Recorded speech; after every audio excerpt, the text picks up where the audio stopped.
tal? ¿Cómo están? Buenos días, bienvenidos a la redacción abierta, 12:30 de la mañana, 11:30 en las Islas Canarias. Hoy es 28 de febrero de 2019. Seguimos en esta tercera semana de juicio a los separatistas, a los golpistas o a los presuntos golpistas. Si es que ustedes me ponen pejilleros, aún no han sido declarados oficialmente como tales, pero yo sospecho que el juicio tendrá un fallo inculpatorio para estos 8 miembros. No todos fueron miembros del Gobierno de la Generalitat. Ya saben ustedes que está también Jordi Sánchez y Jordi Cuixart, los famosos Jordis, que pertenecían a asociaciones independentistas de carácter cívico, o al menos ellos decían que eran de carácter cívico.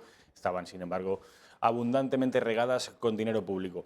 Pero, como digo, el grueso de los imputados, el grueso de los investigados, de los acusados, lo fueron precisamente por pertenecer al Gobierno de la Generalitat. Se les acusa de delitos gravísimos y este juicio está sirviendo, pues, de alguna manera para desenmascararlos, aunque ellos no pierden la oportunidad de hacer alegatos políticos. Incluso los que no están directamente acusados, como fue el caso ayer del diputado de Esquerra Republicana, Joan Tardá, también aprovechó, o al menos lo intentó, para hacer un alegato político. El juez Marchena le cortó en seco y le dijo que él simplemente acudía en calidad de testigo. Vamos a ver este vídeo, que fue interesante, y otros muchos, porque ayer desfilaron ante el Tribunal Supremo personalidades muy importantes de la política española, que si bien la mayoría de ellos hoy ya no ocupa cargos de relevancia, sí fueron muy importantes, fueron determinantes en aquellos días aciagos del mes de octubre de 2017. Sepan ustedes que desfiló ayer el expresidente del Gobierno, Mariano Rajoy, la ex vicepresidenta del Gobierno, Soraya Sáenz de Santamaría, el expresidente de la Generalitat de Cataluña, el exministro de Hacienda, Cristóbal Montoro, y también diferentes personalidades de partidos independentistas, como es el caso de la CUP. Estuvo Eulalia Reguant y también el señor Baños, que fueron, lo van a ver también estas imágenes porque son muy reveladoras, de un tipo de actitud ante la justicia que ellos dicen española, como intentando subrayar el carácter de ajenidad respecto de este tipo, de esta justicia española. Ellos no hablan de la justicia, sino hablan de la justicia española, como si fueran completamente ajenos a ella. Como decía el señor Baños y la señora Reguant, que al final fueron expulsados de la sala porque se negaron a responder a las preguntas de la acusación popular que saben ustedes que está encarnada en la figura de Javier Ortega Smith y de Pedro Fernández, miembros de Vox, secretario general y vicesecretario jurídico del partido de Santiago Abascal. El de ayer, como digo, fue un día interesante desde el punto de vista mediático, también político y, por supuesto, judicial, que congregó la atención de los medios de comunicación nacionales e internacionales. No en vano, ayer tuvimos una programación en Intereconomía de casi 14 horas en directo, desde las 9:30 de la mañana hasta pasadas las 12 de la noche. Como digo, en directo pusimos, como saben ustedes, toda nuestra buena voluntad, toda nuestra intención en hacerles llegar la información más fidedigna, más real, y también ofrecerles el análisis posterior de esa información. Hoy el lehendakari, este sí en activo, Íñigo Urkullu, pero también el ministro del Interior, exministro del Interior, Juan Ignacio Zoido, y la alcaldesa de Barcelona, todos ellos declaran, algunos de ellos ya lo han hecho, son las 12:30 y ya han pasado muchos de ellos por el Tribunal Supremo, declaran, como les digo, hoy jueves como testigos, la misma figura jurídica, testigos, en el juicio al golpismo que se está celebrando, como les digo, por tercera semana consecutiva en el Tribunal Supremo. Ahí están viendo imágenes del exministro del Interior, Juan Ignacio Zoido, que también está previsto que comparezca en los próximos minutos en el Tribunal Supremo, en tanto que fue el responsable de la llamada Operación Copérnico. Ahí ven ustedes a Ada Colau, que también ha sido llamada como testigo. Esto con respecto al juicio del Procés, pero que sepan también que hoy es un día importante porque será el último día en el que se reúnan los diputados en la carrera de San Jerónimo. El Congreso celebra este jueves su última sesión antes de que la Diputación Permanente asuma las funciones del Pleno y sea la encargada, esta Diputación Permanente, de aprobar o rechazar las medidas que el Gobierno de Pedro Sánchez quiere sacar adelante hasta los comicios del 28 de abril. Saben ustedes que el actual gobierno, que lo va a ser en funciones dentro de muy poquitos días, no renuncia a seguir legislando, aún estando en funciones, como les digo. Esto es algo controvertido que ya está recibiendo el rechazo de toda la oposición en bloque, precisamente por ser una situación excepcional. Esto no suele ser habitual, que el gobierno en funciones legisle y, sin embargo, como les digo, Pedro Sánchez está dispuesto a hacerlo. Hay una noticia, además, una tercera noticia que tiene que ver con el Centro de Investigaciones Sociológicas, dado que hoy el CIS publicará el barómetro del mes de febrero. Saben ustedes que desde que los socialistas gobiernan en nuestro país, el CIS ha pasado de ser trimestral a ser mensual. El señor Tezanos, miembro con carnet del Partido Socialista, ha cambiado la fórmula demoscópica del CIS. Hay encuestas, macroencuestas del CIS todos los meses, y esta misma mañana, dentro de unos minutos, conoceremos la próxima encuesta del CIS, que es muy probable que vuelva a ganar el Partido Socialista con una diferencia exagerada respecto del segundo. Así vienen siendo todas las encuestas del señor Tezanos y no parece extraño que esto vaya a cambiar. Vamos en cuanto tengamos información de esta encuesta del CIS, en cuanto se haga pública, no se preocupen ustedes que la vamos a dar a conocer, pero ya les digo, ya les puedo anunciar, ya les puedo adelantar que, en fin, conociendo la trayectoria del señor Tezanos, el Partido Socialista arrasará en esta encuesta.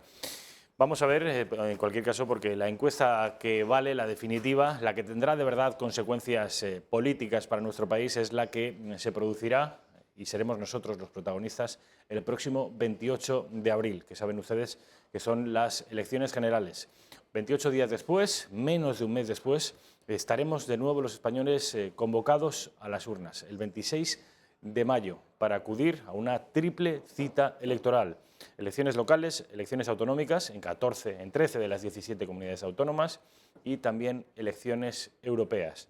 Todo estará muy probablemente marcado por el proceso independentista y por el juicio que a los separatistas que contra ellos o para juzgarlos se está produciendo, como digo, estos días en el Tribunal Supremo. Y estamos ya en presencia de mi tocayo, Rafael Rodrigo. ¿Qué tal, Rafa? ¿Cómo estás? Muy bien, muchas gracias. Como siempre, un placer la invitación. El placer es mío que estés aquí. Rafael Rodrigo es historiador y es un tipo que no venía hoy por muy buena cara y calculo que tiene que ver con asuntos de carácter deportivo, ¿no? Pues sí, la verdad es que ayer tuvimos una mala noche, entonces ya te he comentado que mientras en el día de hoy no toquemos demasiado el fútbol, aunque al final hay que tocar esas declaraciones de Piqué que claramente aprovecha el río revuelto para... Este hombre está hablando no de Josep Piqué, el exministro de Industria y de Asuntos Exteriores, sino de Gerard Piqué, defensa, zaguero del FC Barcelona y que no pierde la oportunidad de pisar los charcos que se va encontrando. Sí, es que en cierta manera hay una cosa que ha cambiado bastante en los últimos años en cuanto a la percepción deportiva, y es aquella frase de que el Barça es más que un club, cuando te decía que era un sentimiento, una forma de vivirlo, y ahora se ha convertido en una especie de selección nacional catalana que viene a demostrar la pujanza de esta supuesta nación que tenemos en España. Es bastante curioso que la lidere Dembélé, que tengamos un uruguayo y que su máxima estrella sea un argentino, pero de alguna manera nos están tratando de vender ahora los éxitos deportivos y esa mezcolanza de deporte y fútbol, de deporte y política, de una forma un poco extraña, un poco retorcida. Bueno, esto con respecto a la información deportiva, que saben ustedes que en nuestro país es extraordinariamente relevante, más teniendo en cuenta que el Barcelona se define a sí mismo, se describe a sí mismo como un equipo de fútbol, pero que trasciende lo estrictamente futbolístico. Saben ustedes, no sé quién dijo aquello de que el Barcelona era el ejército desarmado de Cataluña, Pues de alguna manera sí opera y viene operando. Gerard Piqué ayer dijo que era necesario dejar de hablar del VAR y empezar a hablar más de presos políticos. Así los describió, presos políticos, no políticos presos. Este señor, yo creo que tengo la sensación de que ha sido dejar la selección española y empezar a quitarse la careta y hablar libremente. Sí, pero por lo menos podía haber hecho como en su momento hizo otro jugador del Barcelona, Olegario, si lo decimos en castellano, que él, por su ideología política, renunció desde el inicio a jugar en ningún tipo de selección española. Es decir, eso me parece bastante más respetable que hacer carrera política, o sea, hacer carrera futbolística aprovechando los éxitos de la selección, decir que defiendes los colores y luego resulta que tu pensamiento es solamente de beneficio personal. También nos ha hablado de los grandes triunfos del Barcelona en las distintas secciones, es decir, pero vamos a ver, esto no es el Athletic Club de Bilbao, que también tendríamos que hablar sobre... es una política deportiva muy aplaudida, pero que a mí nunca me ha encajado muy bien. Eso yo de personalmente que no sé, tú, por ser madrileño, tu hijo no pueda jugar nunca en el Athletic de Bilbao. ¿Dónde se puede casar en el mundo del siglo XXI que tú selecciones a tus jugadores en base a un concepto racial?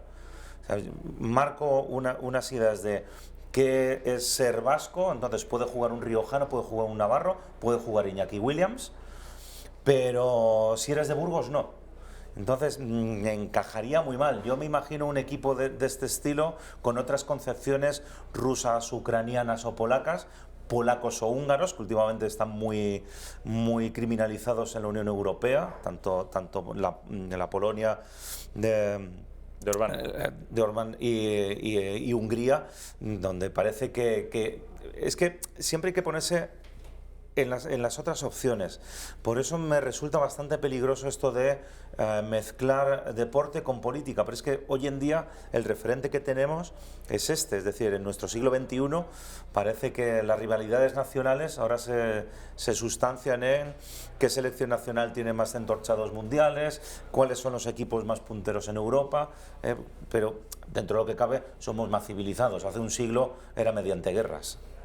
Bueno, vamos ahora ya sí a abordar la actualidad política. Ahora mismo en el Tribunal Supremo está compareciendo la alcaldesa de Barcelona, Ada Colau, que en estos últimos días practicó una serie de desplantes, 3 concretamente al rey de España, durante el Congreso Mundial de Móviles de Barcelona. Bueno, pues ahora está compareciendo en calidad de, no de imputada, no de acusada, pero sí en calidad de... ¿Cuál es la forma jurídica de los que acudieron ayer? De testigos. De testigos, efectivamente. Ayer, como les digo, estaba el expresidente del Gobierno, Mariano Rajoy Brey, y dijo lo siguiente. Vamos a ver. Eran plenamente conscientes, lo digo, desde el primer día que yo me reuní con el señor Mas, que yo no iba a autorizar un referéndum para liquidar la soberanía nacional, la unidad de España y para saltarme la ley. Por tanto, no ha habido ningún acuerdo, ni siquiera conversaciones para llegar a un acuerdo sobre la celebración de un referéndum. Yo no negocio ni el cumplimiento de la ley, ni la Constitución española, ni la soberanía nacional, porque es que, de verdad, es que ¿a quién se le puede ocurrir que el presidente de un gobierno democrático pueda negociar esto? Enseguida, Tocayo, me vas a analizar las palabras del presidente del Gobierno. Pero tenemos una última hora. Ya les decía hace muy poquitos minutos que hoy tendríamos conocimiento de la última encuesta del CIS. Bueno, pues ya ha salido, la iremos ampliando a lo largo de este programa, pero que sepan que, tal y como yo sospechaba, que el Partido Socialista sigue ganando las elecciones y además sigue aumentando la distancia, que ya es una distancia sideral respecto del Partido Popular, y Vox permanece en la quinta fuerza. Saben ustedes que ha habido encuestas, como por ejemplo la de La Voz de Galicia, que situaba al partido de Abascal con más de 50 diputados en la tercera posición. Bueno, pues el CIS de Tezanos la coloca no en tercera, ni siquiera en cuarta, sino en quinta posición el Partido Verde, el partido de Santiago Abascal. Rafa, con respecto de las declaraciones, el testimonio que ayer ofreció el expresidente del Gobierno, ¿qué te pareció? Pues en su labor de presidente del Gobierno. Un presidente del Gobierno de España tiene que atenerse lo primero a la Constitución. Y en la Constitución, que ese fue el acuerdo entre los partidos políticos que la realizaron en el año 77-78, el derecho a la independencia no existe. A cambio de que no haya derecho a la independencia, sí existe el derecho a las comunidades autónomas. Entonces, tú no puedes sustraer la soberanía nacional, que es un concepto que surge en finales del 18, tú no puedes sustraer la soberanía nacional por una parte. Es decir, ¿qué político va a permitir que una parte de su país, y no hay ningún solo país democrático, ni en Europa ni en América, que te reconozca este supuesto derecho de autodeterminación? Es que cuando se apela a un derecho de autodeterminación, lo que estás hablando verdaderamente es un concepto que surge en Naciones Unidas. Surgen esas Naciones Unidas de los años 50, donde lo que te habla es de una colonia administrada por una potencia europea que desea acceder a su independencia. Pero me resulta bastante curioso que Cataluña pueda recurrir a ese concepto de que es una nación colonizada. Así que yo creo que lo que dijo Mariano Rajoy no debe sorprender a nadie, es lo que hizo. Es decir, ningún gobierno español, que sea medianamente sensato, va a conceder jamás una votación, un referéndum para conceder una independencia. Además, mucho cuidado cuando haces los referéndum, porque a los británicos ya hemos visto lo bien que les ha salido. Más el escocés, que luego nos ponen los ejemplos que queremos, pero luego el ejemplo canadiense parece que en Cataluña no existe, y ahora encima nos vamos al esloveno, que es directamente con una guerra civil. O sea, mucho cuidado con las cosas que vamos diciendo. ¿A ti te parece que el gobierno de España operó bien aquel día 1 de octubre, con la operación Copérnico, con el intento de bloquear el referéndum, que finalmente no se logró, y con esas fotos que ofrecimos al extranjero de cargas policiales? Como suele ser muy fácil analizar a toro pasado, no. Pero claro, tienes que tomar la decisión en el momento. Y entonces la decisión en el momento, y lógicamente tienes que hacer tres cosas. Es decir, o recurres como gobierno y como Estado al legítimo uso de la fuerza, pero con todas sus consecuencias, no con un 155, sino directamente con una amenaza de un estado de excepción, que es lógicamente lo que se desechó. Pero resulta muy curioso que cuando ves la evolución de un nuevo partido político, Vox, su despegue se produce a partir del 1 de octubre. Luego resulta que había mucho votante, no solamente del PP, sino de otros partidos políticos, que no veía con malos ojos que se aplicara efectivamente todo el peso de la ley. Es decir, no se puede celebrar un referéndum ilegal. ¿Qué ocurre? Que al final nos quedamos en lo de siempre, a mitad de camino. Ni sí ni no. Porque la otra opción hubiera sido dejarles hacer, que no hubiera presencia policial, eso inhabilita totalmente el referéndum, que hubiera sido una jornada festiva de juegos florales y de alguna manera no tener una presencia policial.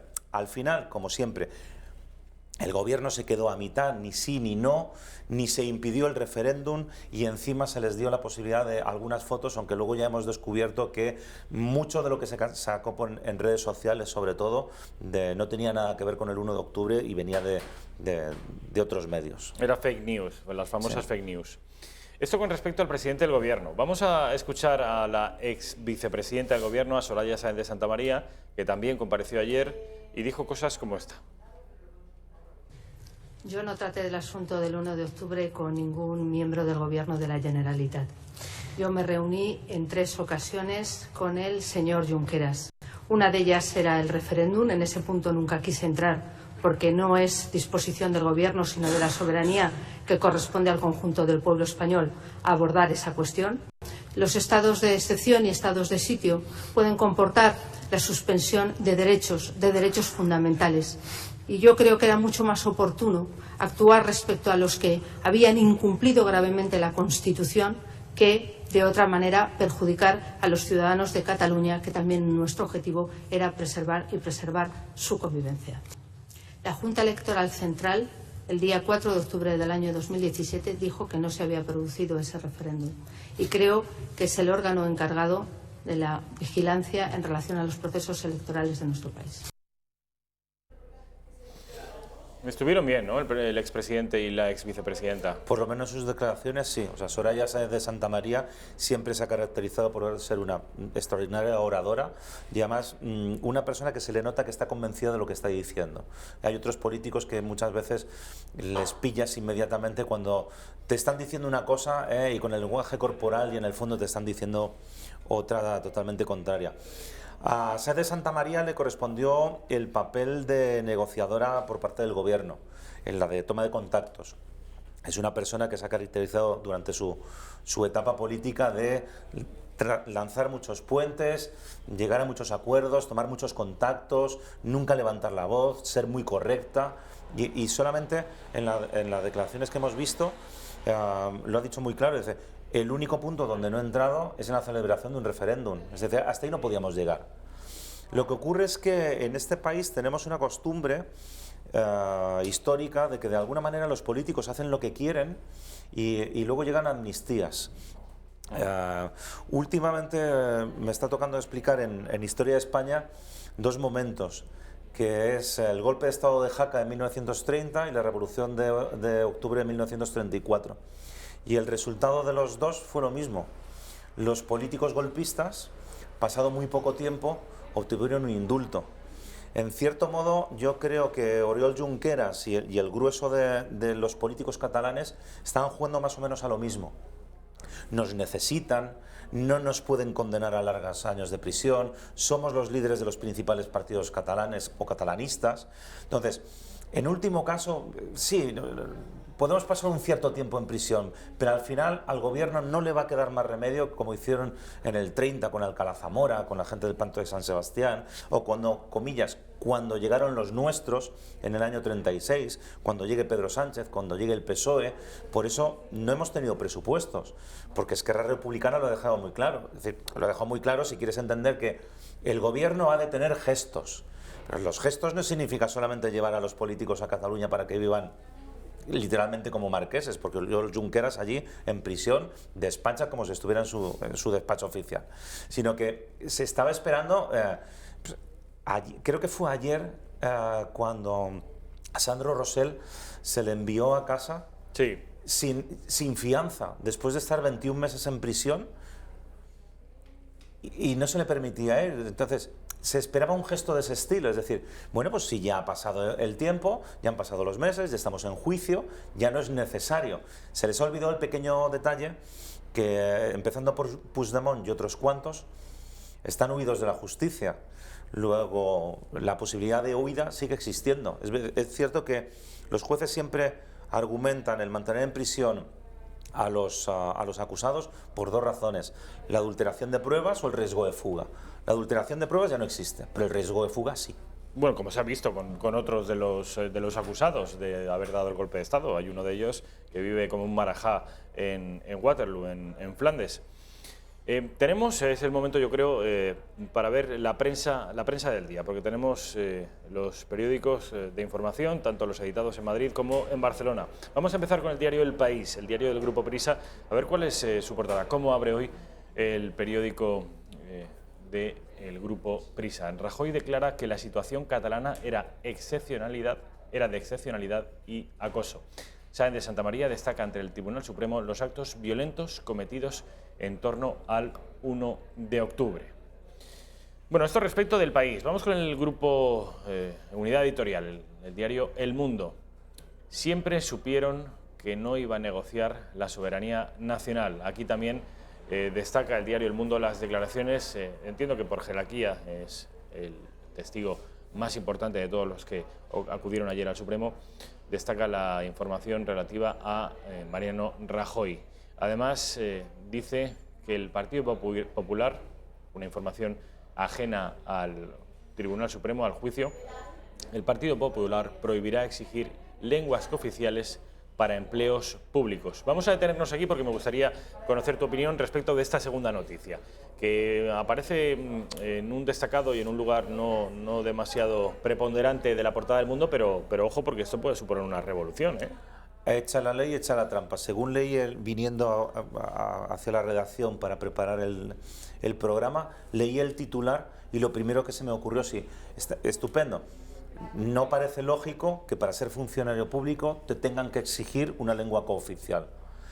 Pero lo que no dice es que luego a la hora de convocar un empleo público le puedo dar una cantidad de puntos a la persona que demuestre mejor nivel de lengua cooficial que una persona que no lo tenga. Es decir, que yo pueda adulterar tranquilamente la convocatoria de empleo público, dando, por ejemplo, a formación, experiencia laboral, titulación, dándole, por ejemplo, un peso solamente de un 30% del total, y al conocimiento de una lengua cooficial que me sume un 70% de puntos extras. Entonces, a ver, como primer paso está muy bien. O sea, como primer paso parece muy lógico que si estás en Valencia, Mallorca, en Galicia, yo recuerdo un compañero hace muchos años que decía, es que yo tengo una tía abuela muy mayor que prácticamente nunca ha salido de la aldea y ella solamente habla gallego. Cuando le llevas a hablar con cualquier funcionario en castellano, ella no sabe. Entonces, me parece muy lógico que les des un plus, un punto más, o sea, como si presentas otros idiomas. Tengo compañeros que son médicos, que trabajan en Mallorca, o que trabajaron en Mallorca, y que consiguieron su puesto de trabajo y les dieron más puntos por su dominio del inglés o del alemán. ¿Por qué? Porque tus pacientes va a ser necesario.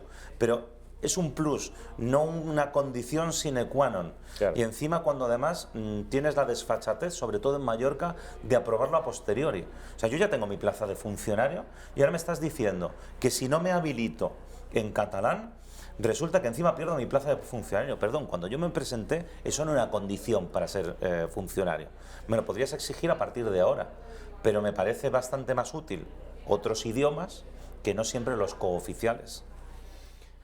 El diario El Mundo. Vamos con el diario ABC, diario del grupo Vocento, cuya portada está ocupada también íntegramente por la comparecencia del expresidente del Gobierno. Dejé muy claras a los independentistas las reglas del juego. Ya hemos visto una parte, un fragmento del expresidente del Gobierno, en la que efectivamente decía dejar claro a los independentistas que de referéndum nada. El último periódico de los editados en Madrid, el diario La Razón, el Grupo Planeta, también señala y destaca la información relativa a Mariano Rajoy, donde reivindica su operación Cataluña. No hubo mediador, aquí haciendo también un guiño a ese presunto mediador. Bueno, presunto no, fue un mediador, lo que pasa que finalmente un relator lo llamaron ellos. Finalmente la operación quedó abortada porque los separatistas no apoyaron los presupuestos de Pedro Sánchez. Pero lo que hace Rajoy aquí es decir que él, al contrario que Sánchez, no cedió un ápice a los separatistas. Vamos con el diario La Vanguardia, el diario barcelonés del Grupo Godó, que, sin embargo, en lugar de destacar la información de Rajoy, habla de Soraya Sáenz de Santamaría, que avala que hubo violencia y Rajoy vio acoso. Destacan mis compañeros también una fotografía futbolística que es menester que pasemos lo más rápidamente posible. Así que vamos al diario El Periódico de Cataluña, que, maldita sea, viene con la misma fotografía. El Barça echa al Madrid de la Copa. A nosotros, sin embargo, nos interesa el titular político. Rajoy y Santamaría abonan la acusación de violencia. Además, el exministro de Hacienda, Cristóbal Montoro, también estuvo en las mismas tesis diciendo en fin, que efectivamente sí hubo malversación. La vicepresidenta y el expresidente del Gobierno suben la apuesta y hablan de rebelión. No en vano, la rebelión necesita de violencia y aquí se habla obviamente de violencia. Bueno, pues es el repaso, lo que ha dado sí, el repaso a la actualidad por medio de los periódicos. Saben ustedes que se sigue celebrando el juicio a los golpistas del 1 de octubre. Ha estado compareciendo, sigue compareciendo la alcaldesa de Barcelona, Ada Colau. Vamos a conectar, Raquel, directamente con el Tribunal Supremo. Al cabo de muy poco llegó la noticia de la suspensión. Y por lo tanto eso lo trasladó también Secretaría, Servicios Jurídicos, yo se lo volví a trasladar al Govern y realizamos una reunión con el presidente Puigdemont en concreto, donde acordamos que efectivamente ambas instituciones estábamos de acuerdo en que no podríamos en peligro ningún funcionario público en riesgo penal porque había una suspensión de esa convocatoria y por lo tanto creo que las dos administraciones actuamos igual e igual que centenares de municipios lo que hicimos fue dar un apoyo político, dar el mensaje a la ciudadanía de que efectivamente en Barcelona se tenía que poder participar en el 1 de octubre y que todo el mundo tuviera la tranquilidad tanto quienes quisieran votar como que no quisieran hacerlo, quienes querían votar que sí, quienes querían votar que no, que todo el mundo lo pudiera hacer con normalidad, porque entendíamos que la suspensión que nos llegaba de esa convocatoria de referéndum era una suspensión concreta de ese acontecimiento entendido como referéndum vinculante con efectos jurídicos, pero no estaban suspendidos los derechos políticos, ni la normalidad política, ni las libertades. Por lo tanto, efectivamente, dimos institucionalmente un apoyo político a esa convocatoria en octubre y participamos como el resto de ayuntamientos. Hubo una diferencia. Nosotros no firmamos un manifiesto político, en concreto que firmaron muchos otros ayuntamientos, porque tenía un contenido en términos políticos marcadamente independentista. Entonces nosotros estábamos de acuerdo en términos democráticos en que se convocara esa votación, pero no nos queríamos posicionar con el tema independentista. Entonces, aparte de ese manifiesto independentista, en Barcelona, igual que en otros municipios, se abrieron locales municipales, locales de consorcios, locales de gestión cívica y, sobre todo, insisto, básicamente liderados por la ciudadanía. ¿Alguna otra pregunta? Sí, es que tal vez no me he expresado bien la anterior. Yo le tenía interés en saber si, como consecuencia de lo que pasó. Bueno, pues ahí tienen ustedes a la alcaldesa de Barcelona diciendo pues eso, que ellos estaban a favor del referéndum, pero lo de la independencia pues que no se quieren posicionar. Y con ese discurso se van a presentar a las elecciones del 26 de mayo. ¿Qué opinión tienes, no en este asunto concreto de Ada Colau y los podemitas en Cataluña, sino de Podemos? ¿Cómo ves a la formación? No les veo muy bien y yo lo siento mucho, pero es que me ha dejado obnubilado la declaración de Ada Colau. Estamos los ciudadanos normales que cumplimos las leyes y los políticos que hacen lo que les viene en gana, pese a tener una resolución directa del Tribunal Constitucional, pero ellos lo entienden de otra manera. Y bueno, lo que está pasando en Podemos, y mira, y desgraciadamente le voy a tener que tirar un par de flores a Pedro Sánchez. Ha sabido convocar las elecciones muy bien en el momento que Podemos estaba en un momento que mostraba debilidad. Ya no estaban liderando, cuando se presentaron las primeras elecciones venían a liderar, venían exigiendo vicepresidencias, el CNI, los ministerios, ahora venían detrás, a cola. Y además se han encontrado que con tantas confluencias les han aparecido dos personas que tras 4 años siendo alcaldesas tanto de Madrid como de Barcelona pueden ellas mismas aferrarse a mi ámbito regional, somos nosotras las que encabezamos las listas electorales, ahora Podemos es el que se tiene que sumar. A eso, Compromís, que se desmarca en Valencia. Bloque Nacionalista Gallego, que ya no, y las Mareas, que ya no están dispuestas a pactar en Galicia. Ha llegado esta convocatoria electoral un día 28 de abril, porque le comentaba yo a más de un amigo, digo, joder, la ilusión que me hubiera hecho a mí votar el día 14. O sea, un 14 de abril hubiera sido, y fíjate, en esto también, dije, y no va a ser el día 14 de abril por una razón, porque un 14 de abril moviliza más al votante de Podemos que no al votante del PSOE. Entonces me lo llevo al día 28. Es decir, han sabido colocar muy bien esa elección.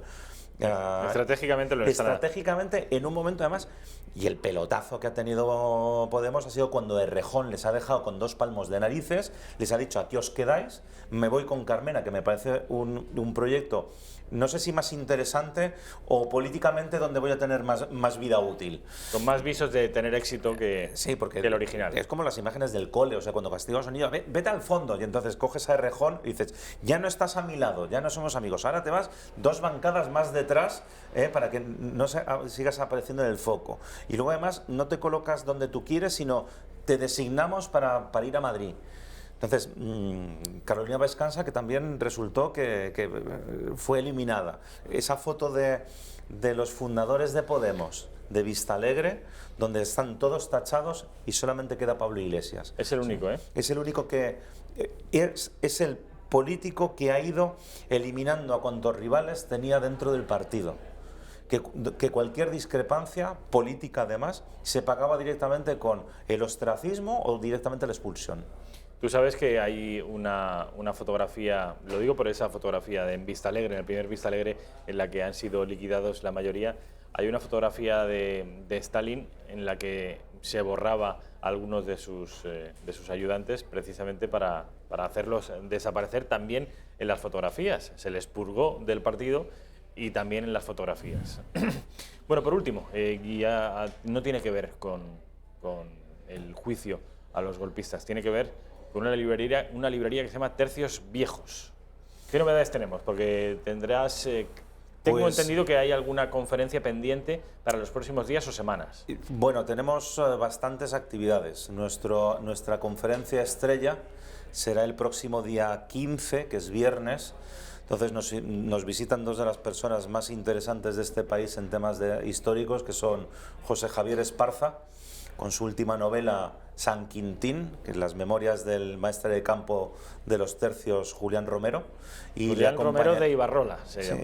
Y le acompañará pues el maestro Augusto Ferrer Dalmau, que además le ha pintado la portada. Pero actividades... Qué lujo, qué lujo eso. Tenemos el viernes 15 de febrero, no, de marzo. Viernes 15 de marzo por la tarde a las 7. De todas maneras, ya sabes, en redes sociales y en prensa ya irá saliendo. Pero no, tenemos un montón, este mes tenemos un montón de actividades. La historia de España está gustando cada vez más. Mañana, que es viernes por la tarde, tenemos la presentación de unos libros infantiles, Gestas de España, Blas de Lezo y Agustina de Aragón. Y es un proyecto que va a ir más en el tiempo. El sábado daremos una conferencia en San Lorenzo del Escorial sobre los tercios viejos. El sábado por la tarde tenemos otra presentación de libros. Es decir, tenemos todas las semanas al menos 2 actividades. Estamos intentando ya, una vez que hemos visto las fechas, intentar que ya de forma recurrente sean miércoles y viernes por las tardes, salvo alguno que por problemas de agenda del autor. Estamos en conversación con Iván Vélez, que tenemos su nuevo libro de La Conquista de México. Entonces, estamos ahí programando porque se nota que en España se demanda el consumo de historia y de esa historia distinta que nos han contado siempre. Se está moviendo. Iván Vélez va a sacar el de México y sé que Pedro Insúa también tiene un libro sobre la vuelta al mundo del Cano Magallanes pendiente de publicación. Dices que mañana viernes, ¿de qué va a ser? Para animar a los espectadores. Gestas de España, y además es para público infantil juvenil, porque lo que nos estamos dando cuenta es que, lógicamente, a los niños, yo tengo un hijo de 10 años, y entonces cuando les llevo los cómics de historia de España, le encantan. Entonces, pues de igual forma que te puedes leer cuando eras pequeño, que te leías un Asterix, es un lector compulsivo de Mortadelo y Filemón, pues cuando le das un cómic, pero el protagonista es Blas de Lezo o Alonso de Contreras, pues se lo lee igual de bien y luego, pues como un niño que es, te pregunta, y te dice, papá, pero Blas de Lezo era español o inglés. Y le digo, pues hijo, era español. Y dice, es que gana. Digo, ya, es que en aquella época solíamos ganar nosotros siempre. Entonces, es una forma muy buena y este proyecto que lo presentaron en León hace poco, me parece que es muy interesante. Desde luego. Desde luego. ¿Dónde pueden los espectadores informarse de este y de todas las presentaciones, de todos los... todas las conferencias, todas las pláticas que ofrecéis en la librería Tercios Viejos? Pues como siempre en la página web de la librería, www.terciosviejos.es, y por supuesto también en redes sociales, porque tenemos también perfiles tanto en Facebook como en Twitter, como en YouTube, como en Instagram. Entonces es buscar librería Tercios Viejos y en algún sitio de ahí. Siempre estamos, porque hoy en día sobre todo buscamos comunicarnos con los aficionados a la jóvenes y no tan jóvenes, por distintos medios. Rafael Rodrigo, muy gracias, como siempre. Muchísimas gracias. Ha sido un placer. Gracias por venir a esta redacción abierta. Ya saben ustedes, libreriaterciosviejos.es. Infórmese y seguro que hay alguna de las actividades que aquí mis amigos organizan que les pueda interesar. Publicidad, y a la vuelta estamos con Sergio López, que ya ha sido designado oficialmente candidato del Partido Popular a la alcaldía de Fuenlabrada. Él dice, y yo estoy con él, que en Fuenlabrada puede ocurrir lo mismo que en Andalucía. Que quizá el Partido Popular no sea el más votado, pero es muy posible, incluso probable, que sea el que acabe gobernando, porque el centro y la derecha va a ponerse por encima en términos demoscópicos de la izquierda y de la izquierda radical que supone Podemos. Lo hablamos con él a la vuelta de Publi.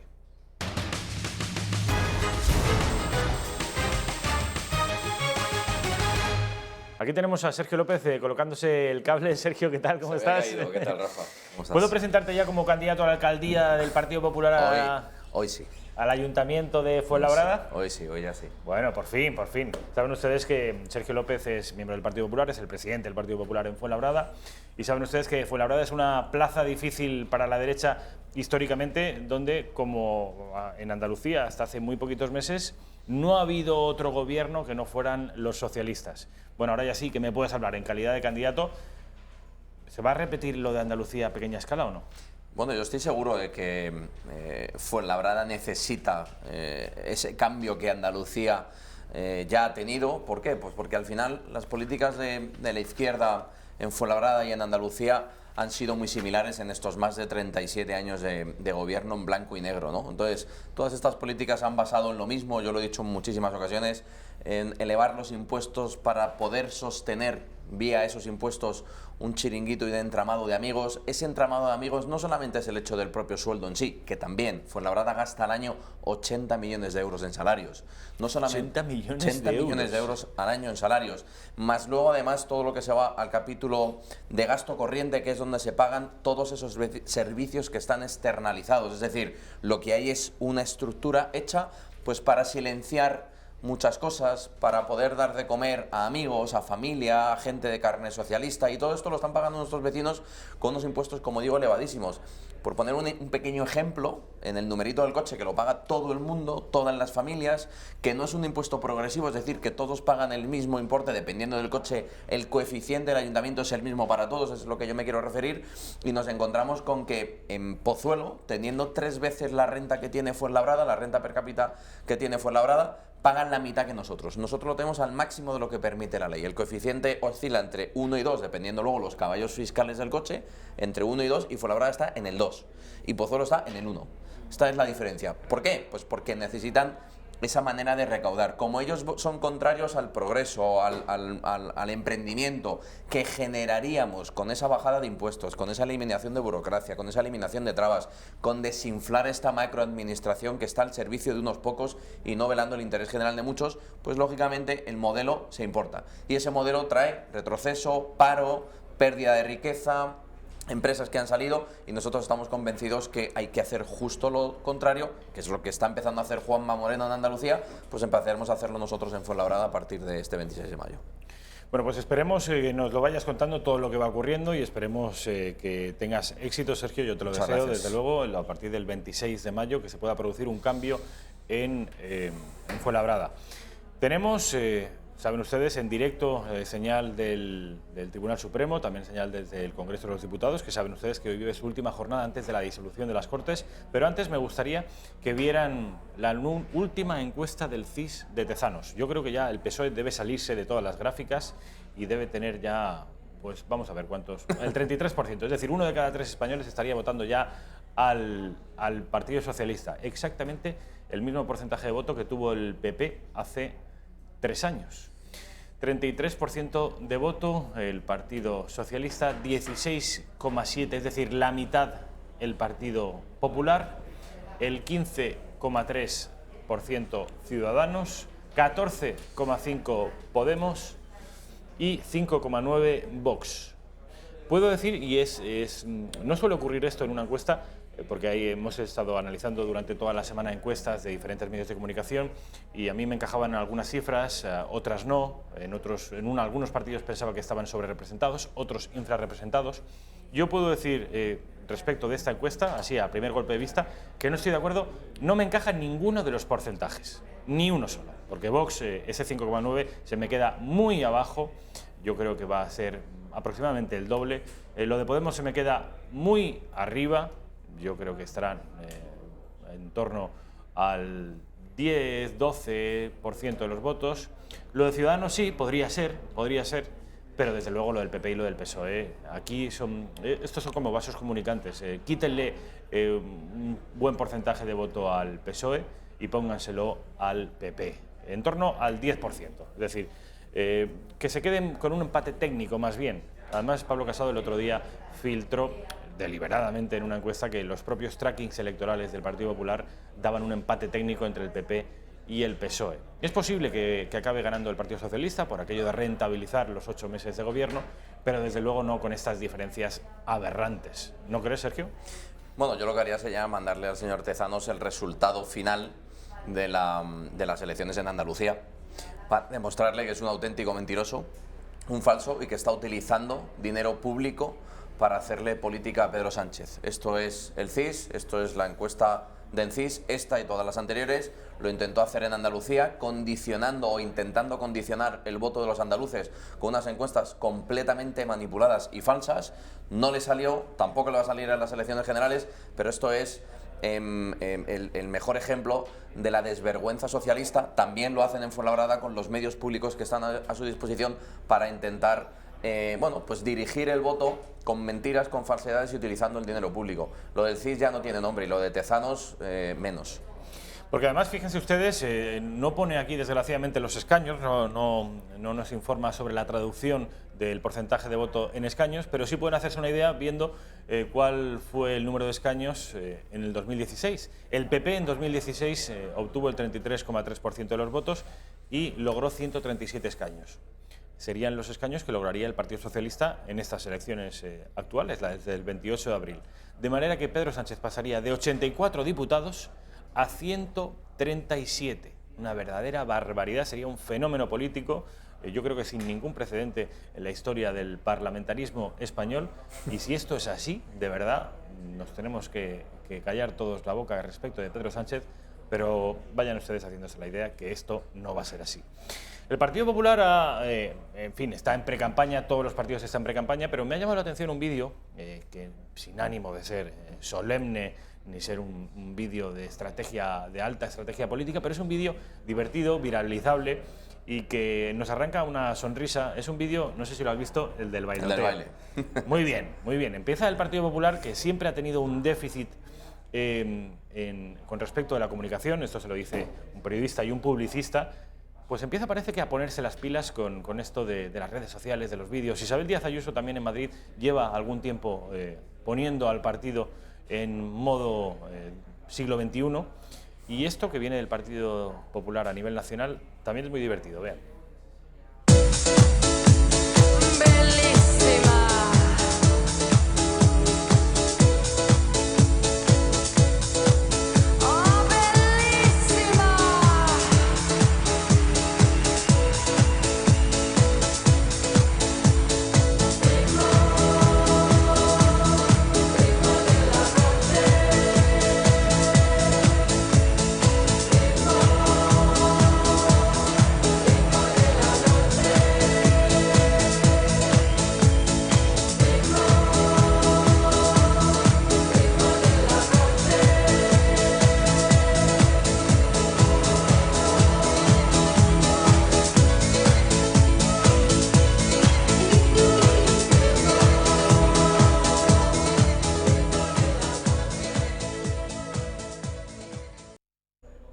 Además, fíjense ustedes, la inversión económica de este vídeo no es nada, seguramente cero. La tipografía es también la habitual de los memes, con esa tipografía de palo ancho, blanca, con un bordecito negro. Es decir, me gusta, es divertido.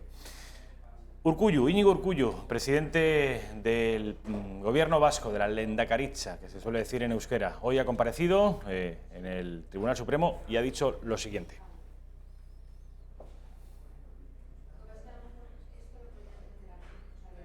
Que todo se estaba yendo de las manos.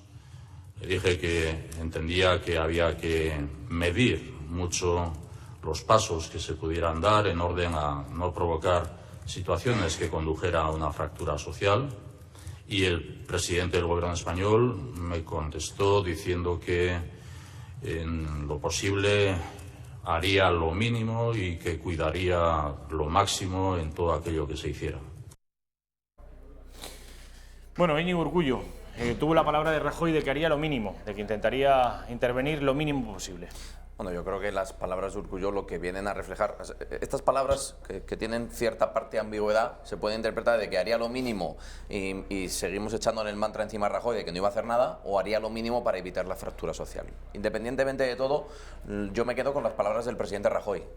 cuando advirtió constantemente a los independentistas, a diferencia de Pedro Sánchez, que les recibió con esos 21 puntos y tuvo la desfachatez de plantearse incluso estudiarlos cuando eran 21 infamias al Estado español, al menos nuestro presidente, tardando más en aplicar el 155, tardando menos, siendo más duro, siendo más blando, pero al menos sí les dijo a los independentistas: el camino de la ley es el único camino y lo que no se puede hacer es desmembrar y partir España a vuestro antojo. Lo que sea España lo decidirán todos los españoles.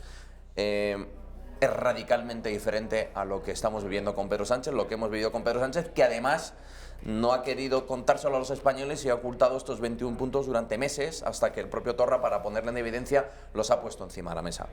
No es lo mismo el posicionamiento del Partido Popular, el que tuvo entonces, insisto, aun pudiendo haber ido a mayores, que el que tiene el Partido Socialista, porque es el mismo que tiene el Partido Socialista. Pedro Sánchez está completamente dispuesto a poder seguir negociando esas 21 infamias con el independentismo. Lo ha dejado claro, además, cuando cerró las Cortes y convocó elecciones. Él está plenamente dispuesto. Quiere plantear estas elecciones generales como un plebiscito para darse a él por bueno el hecho de que hay que negociar esos 21 puntos. Por eso es muy importante concentrar todo el voto en aquel partido que ha dicho claro, alto y claro, y que además sí que tiene una aspiración de gobierno evidente, que es el Partido Popular y nuestro presidente Pablo Casado, que ha dicho claro que aplicaremos el 155 en el primer Consejo de Ministros, el tiempo que haga falta, con la dureza necesaria, en varios aspectos que los ha desgranado muy bien Pablo Casado, y eso es lo que yo le pido a los españoles. En estas elecciones nos jugamos o las 21 infamias o la aplicación de la ley en Cataluña sin ningún titubeo. Entonces, aclárame a ver si me estoy equivocando o no. ¿Estás defendiendo la actuación de Rajoy y de Soraya el 1 de octubre y la crisis separatista? Estoy defendiendo el posicionamiento de mi partido. Mi partido está en contra del independentismo. Ha dicho alto y claro Pablo Casado que el independentismo no va a pasar con él, no le va a pasar él ni nada, ni media. Y que digo que la actitud de Rajoy y de Soraya, al menos, aun siendo menos contundente que lo que está defendiendo Pablo Casado, lo cual yo aplaudo y también pedí en su momento, como yo, muchas otras personas que teníamos voz en el partido. Más contundencia, ¿no? Más contundencia, pero siempre dentro del marco de la ley. Eso no faltaría, claro. Sí, pero bueno, es que se ha intentado decir por parte de algún otro partido político que venía con muchas expectativas mediáticas a este juicio y parece que no ha habido tanto al final.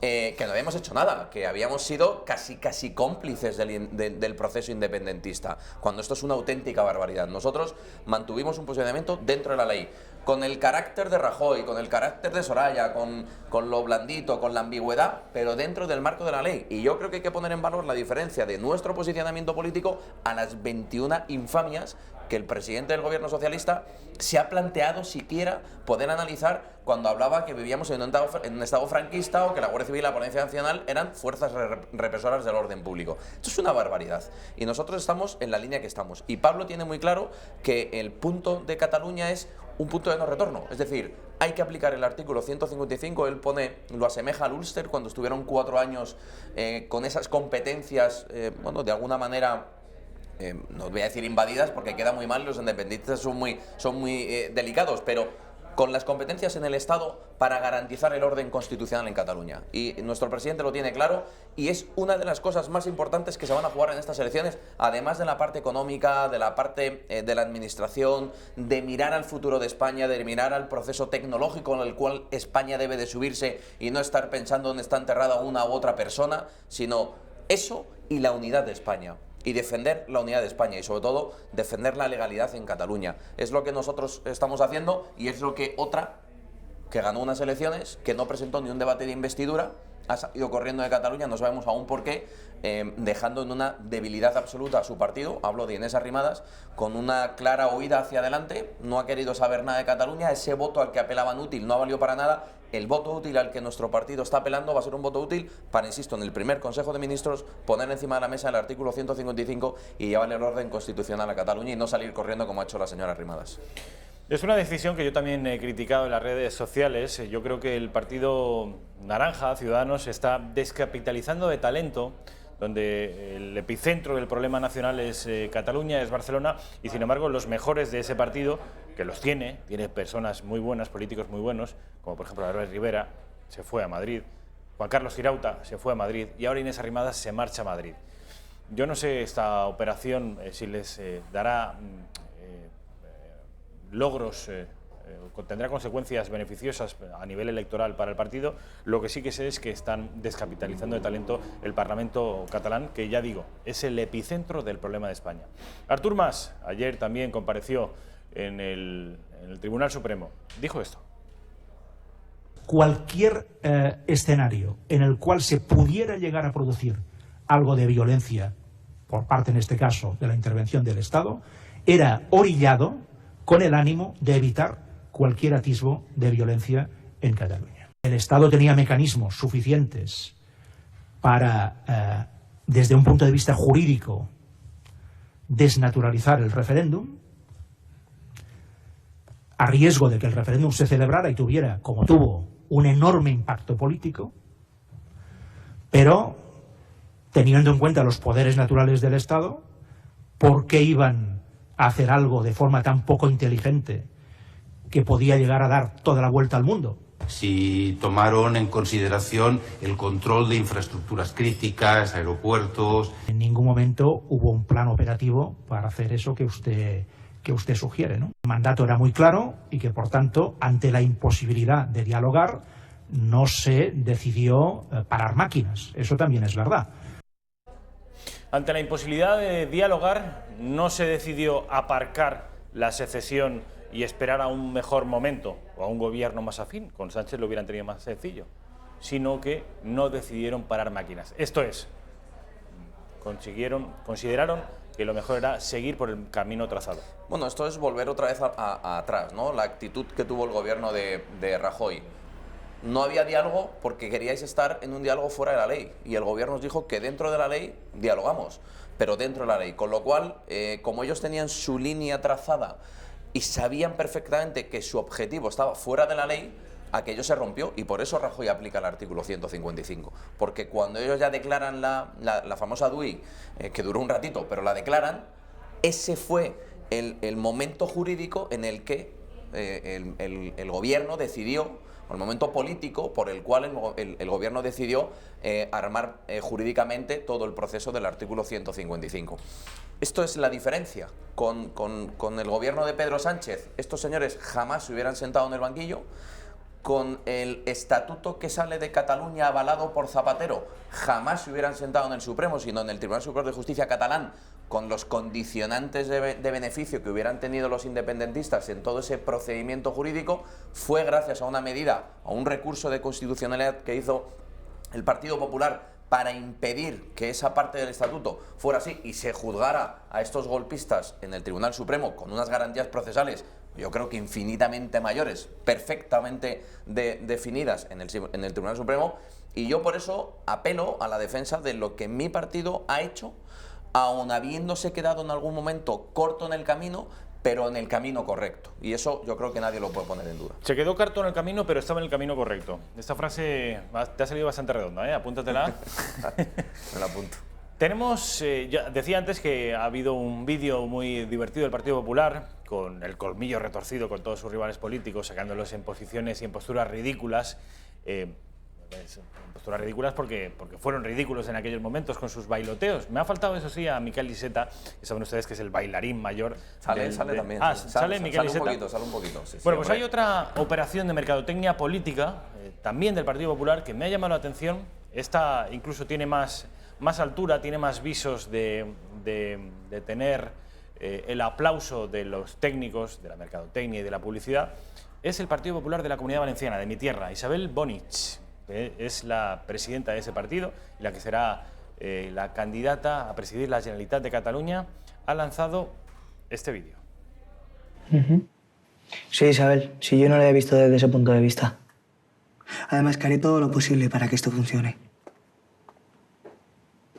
Oye, Isabel, te tengo que dejar. Un beso. Chao. ¿Qué pasa? ¿Isabel? Sí, Isabel Bonich, la presidenta del Partido Popular de la Comunidad Valenciana. ¿La presidenta? Sí, la presidenta. Sí, claro, tú te crees que me he caído de un guindo, ¿no? Que no, que ahora todo el mundo puede hablar con ella. ¿Ah, sí? Pues no te importará que la llame. ¿En serio, Isabel? María. Y ahora sí que la llamo. Vale, pero desde tu teléfono. Quita. No, llámala desde tu teléfono. Aunque no te lo creas, puedes hablar con Isabel Bonich. Porque por primera vez, un político te da su móvil y te contesta en persona. Habla con la presidenta en el 601-631-074. Partido Popular de la Comunidad Valenciana.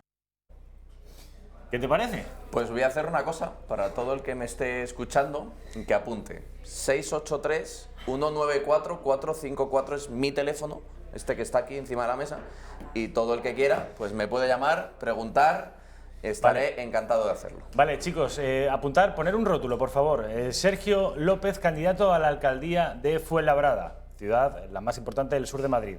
Y apuntar el teléfono, Raquel, apunta, por favor. 683-194-454. 154, vale. Me están diciendo que tienen ya teléfonos de unas cuantas chavalas aquí en la Comunidad de Madrid. Lo dudo. Bueno, ya han visto ustedes, el teléfono de Isabel Bonich, 601-631-074, y nos invita a que la llamemos. ¿Qué te parece si lo hacemos en directo? Pues vamos a ello. Yo la saludaré encantado, a ver Raquel, si no lo coge. ¿Podemos llamar a Isabel Bonich a ver hasta qué punto esto que nos vende el Partido Popular de la Comunidad Valenciana es cierto o no es cierto? Porque desde luego queda fenomenal. Pero ¿cuánta gente se habrá parado a de verdad llamar? Raquel, tenemos el teléfono, ¿podemos llamar? Bueno, vamos a llamar a Isabel Bonich. Tú acabas de dar tu teléfono en directo, yo no sé si sabes a lo que te estás sí, perfectamente. Tiene mi sometiendo. teléfono. Entiendo que por tu propia iniciativa es porque te ha parecido lo de Isabel Bonich. Me ha parecido genial. A ver, nosotros ya pusimos hace tiempo en marcha un teléfono donde, digo en la anterior candidatura, en la anterior legislatura, campaña del 2015, un teléfono de WhatsApp donde recibimos muchísimas iniciativas que nos mandaban nuestros vecinos, pero es verdad que el trato directo con el candidato también es difícil por la complejidad de la agenda y del día a día. Pero a mí me parece muy bien, que si es que nosotros somos gente normal. Vale, somos gente normal, somos políticos. Aquí estamos hablando de la política, de que Dios lo quiera, que tenga suerte y en la Comunidad Valenciana se acabe con este tripartito que está, en fin, perjudicando tanto a mi tierra valenciana. Vamos a llamar, Raquel, si te parece. Vamos a llamar a Isabel Bonich a su teléfono personal, que nos lo ha dado a nosotros y a todo el que quiera escucharlo. ¿Sí? Buenas tardes, Isabel Bonich. Buenas tardes, sí, la misma. Buenas tardes, soy Rafa Núñez, periodista de Intereconomía. Estoy aquí en presencia de un compañero suyo de partido que se llama Sergio López, es presidente del Partido Popular de Fuenlabrada y candidato a la alcaldía de esta ciudad madrileña. Le saludamos los dos, Isabel. Encantada, un placer. ¿Qué tal, Sergio? Un placer. Hola, ¿qué tal, Isabel? ¿Cómo estás? Oye, me acabas de dar una idea y acabo de dar en directo mi teléfono también. Pues oye, lo das y hacemos un intercambio de teléfonos y de llamadas. Sí, sí. Cuán interesante le habrá parecido la iniciativa aquí a Sergio López, que lo primero que ha hecho es decir, pues yo no voy a ser menos, apunten, y en directo acabo de dar también su teléfono. Bueno, Isabel, que sepas que desde el punto de vista de la comunicación y el periodismo, aquí un profesional te dice que me parece una iniciativa fantástica y que entiendo que ya estáis teniendo respuestas, ¿no? Te estarán friendo a llamadas, supongo. Pues la verdad es que sí, nosotros creíamos que era una buena iniciativa, pero nos ha sorprendido, la presentamos el martes pasado, y el miércoles, que fue el primer día, pues estamos desbordados de la cantidad de gente que ha llamado, porque voy a atender todos los miércoles y los viernes, de 9 de la mañana a 10:30, para todos los ciudadanos que quieran, para preguntarme pues cualquier cosa, sugerencia, crítica, ¿no? Y la verdad es que el miércoles que empezamos la primera vez, pues la verdad es que no paramos, desde las 9 hasta las 10:30, no pararon de entrar llamadas, y muchas que se han dejado en el contestador y que tengo que devolverles la llamada personalmente. Isabel, para que los valencianos, que Intereconomía se ve y además con audiencia en la Comunidad Valenciana, y además sabes, Isabel, que son los espectadores de esta casa nuestra son potenciales votantes del Partido Popular, vamos a recordar cuáles son los días y las horas a las que pueden llamarte.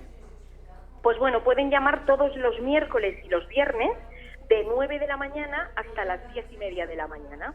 Y es un teléfono, el 601-631-074, un teléfono directo donde ellos llaman, se identifican y yo directamente les contesto, ¿no? Porque alguno decía, oye, he llamado con un poco de curiosidad porque creía que al final habría un montón de filtros, algún asesor, alguien que te diría, bueno, ¿qué quiere hablar usted? Y no, o sea, la gente llama y pregunta absolutamente de todo, ¿eh? He de decir que con muchísima corrección y educación, y es algo que quiero agradecer porque ha llamado gente votante del PP, gente que votaba al PP y ahora no, e incluso gente que me dijo que no iba a votar nunca el PP, pero que agradecía esta iniciativa valiente y directa, ¿no?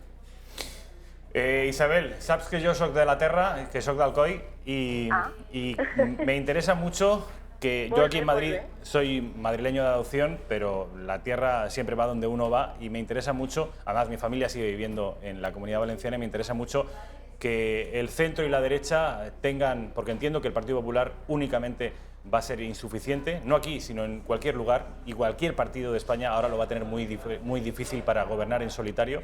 Por eso espero que el Partido Popular, junto con otros partidos en el centro y la derecha, tengan los suficientes votos como para desalojar al tripartito de la Comunidad Valenciana. Entiendo que es también tu caso y por eso peleas, pero preguntarte, ¿cómo están las expectativas? ¿Qué ánimo tenéis? Pues la verdad, si te soy sincera, y además encantada de que seas valenciano, con lo cual entiendes perfectamente esta tierra, y además has hablado valenciano, que es otra de las señas de identidad, sin imposiciones, ¿no? Porque sabes que en esta tierra, que es castellano parlante y valenciano parlante, nunca ha habido una utilización de la lengua con un fin partidista ni para confrontar, hasta que llegó el PSPB, los nacionalistas de Bloc Compromís y Podemos, ¿no? Que han hecho de la lengua ese instrumento de confrontación entre buenos y malos valencianos, y el mismo proceso de inmersión lingüística que hace 20 años empezó en Cataluña y que el Partido Popular ha combatido en todos los frentes, incluidos los judiciales, yendo a los tribunales y ganando más de 30 sentencias que condenan a la Generalitat Valenciana al señor Ximo Puig.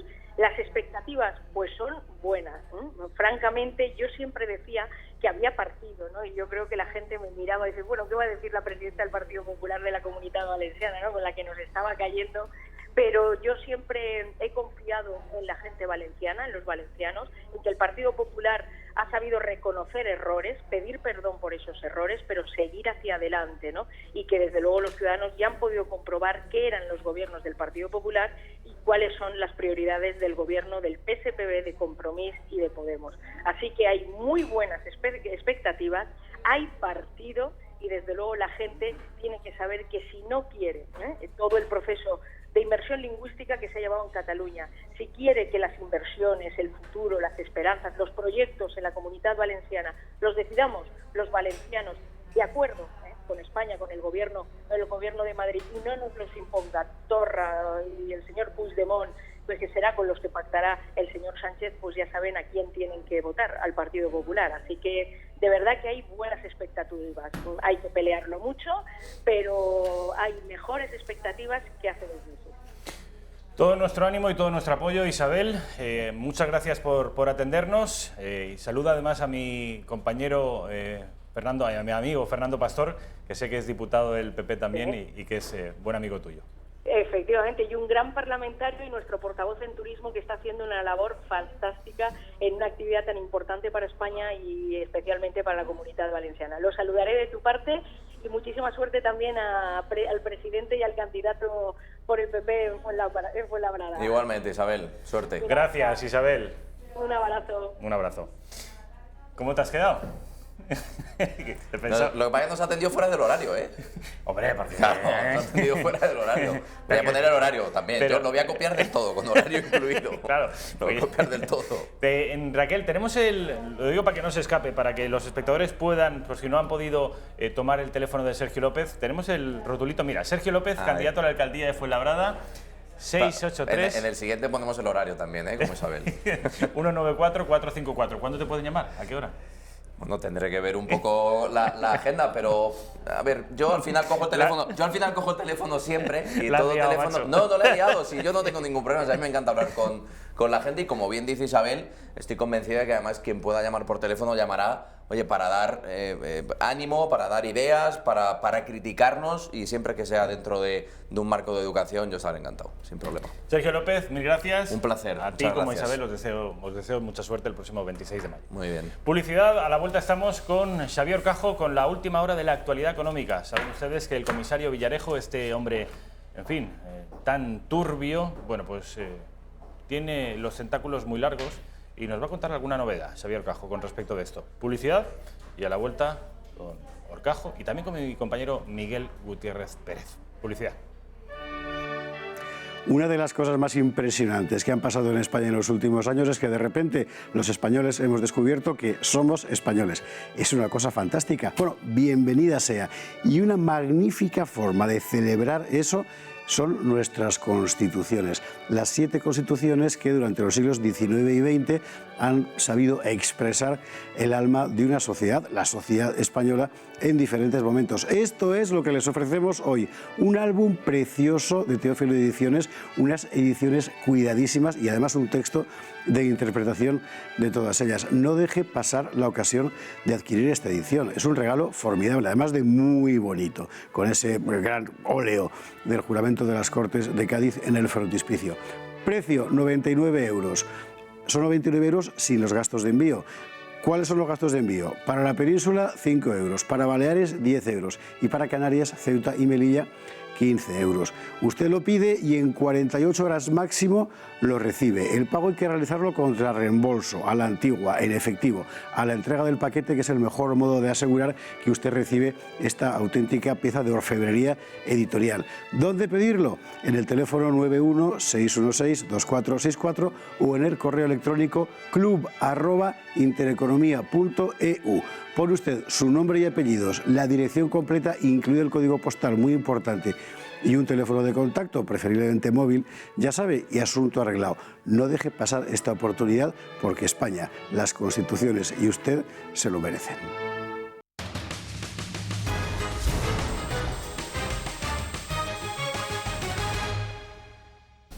Bueno, ¿qué tal? Ya estamos de vuelta en la redacción abierta. Son las 2 menos 12 minutos de la tarde, menos 11 ahora mismo, la 1 menos 11 minutos en las Islas Canarias y estamos en presencia de Xavier Horcajo. Xavier, ¿cómo estás? Buenas tardes. Muy bien.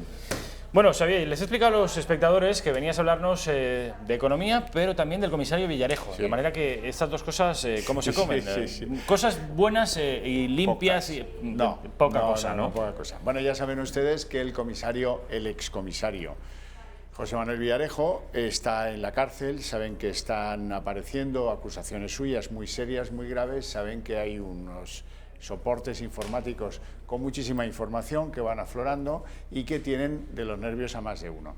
El primero que estuvo, digamos, al baño María con estas informaciones fue el rey emérito y luego han sido muchos otros. Y desde un tiempo para acá es el que fuera presidente del BBVA, Francisco González, el que está más que repercutido por Villarejo. ¿Por qué? Porque el BBVA y su presidente, Francisco González, le contrataron para grabar 4.000 teléfonos, para pinchar 4.000 teléfonos. Horas y horas, centenares de personas. Si lo quieren mirar en internet, hay una cachondada, que es que hay unas webs en las que tú pones tu teléfono y te dice si aparece en la lista de los 16.000 teléfonos que en algún momento pinchó Villarejo por orden del presidente del BBVA. Háganlo, que es muy divertido. ¿El tuyo está? El mío no está, Entonces no somos importantes. No, a mí me llamó solamente 2 veces Villarejo y no fue nada amable, y además si salieran las conversaciones no me dejarían mal, dejémoslo ahí, en la elegancia torera. Ahora bien, ¿qué ha salido nuevo? Y ha salido de la mano de El Economista, que hay que ser muy serio y citar la fuente. Desde luego. Muy bien, pues ese es el buen periodismo, señores. Bien, ¿qué dice El Economista hoy? Dice que Villarejo acreditó que Francisco González, desde la presidencia del BBVA y antes de ejercerla, cuando era el dueño de una empresa de valores llamada FG Valores, financiaba al Partido Popular y que lo hacía de una manera muy inteligente, como buen conocedor de los mercados, de las sociedades, de las empresas offshore y todo este lío de los paraísos fiscales. Lo hacía de manera que no dejara rastro, o que dejara el menor rastro posible. Cualquier transacción acaba dejando rastro. Si se puede o se sabe buscar, depende de las facilidades. Hay países que dan más y hay países que dan menos. Bien, hay un entramado entonces de bancos y sociedades instrumentado por el señor Francisco González, según lo que tiene escrito en su documentación de sus empresas Villarejo, que le ha servido para financiar al PP. ¿Y desde cuándo? Desde el año 92, desde los tiempos de COVID, el de la Olimpiada o de la Expo 92. Desde entonces, que él era presidente de la Sociedad de Valores FG Valores, pues... 26 años ya hace eso. Sí. Entonces, claro, aquí se hace muy relevante el conocimiento de algo que aquí nos contó Luis del Rivero en el especial de los sábados, y que es que hubo un momento en el que Manuel Pizarro, el que fuera presidente de Endesa, lleva a unos amigos suyos de los asuntos de la bolsa y empresas de la bolsa, etcétera, a que conozcan a Aznar. Aznar conoce, eso es un desayuno que tiene lugar en Faes, según explica el propio González en una entrevista geográfica que le publicó El País, y van a ver a Aznar Manuel Pizarro, César Alierta y Francisco González. Y Pizarro hace de presentador y los otros dos pues conocen a Aznar. Y Aznar confía en esos tres señores cuando Rodrigo Rato empieza a desmontar el Estado y a privatizar cosas. A Francisco González le hacen presidente de un banco público que era Argentaria, y eso le convierte luego en presidente del BBVA. A César Alierta le hacen presidente de Tabacalera y luego de Telefónica. Y a Manuel Pizarro le convierten, no inmediatamente, pero poco tiempo después, en hombre fuerte presidente de Endesa, cuando Endesa es una compañía pública.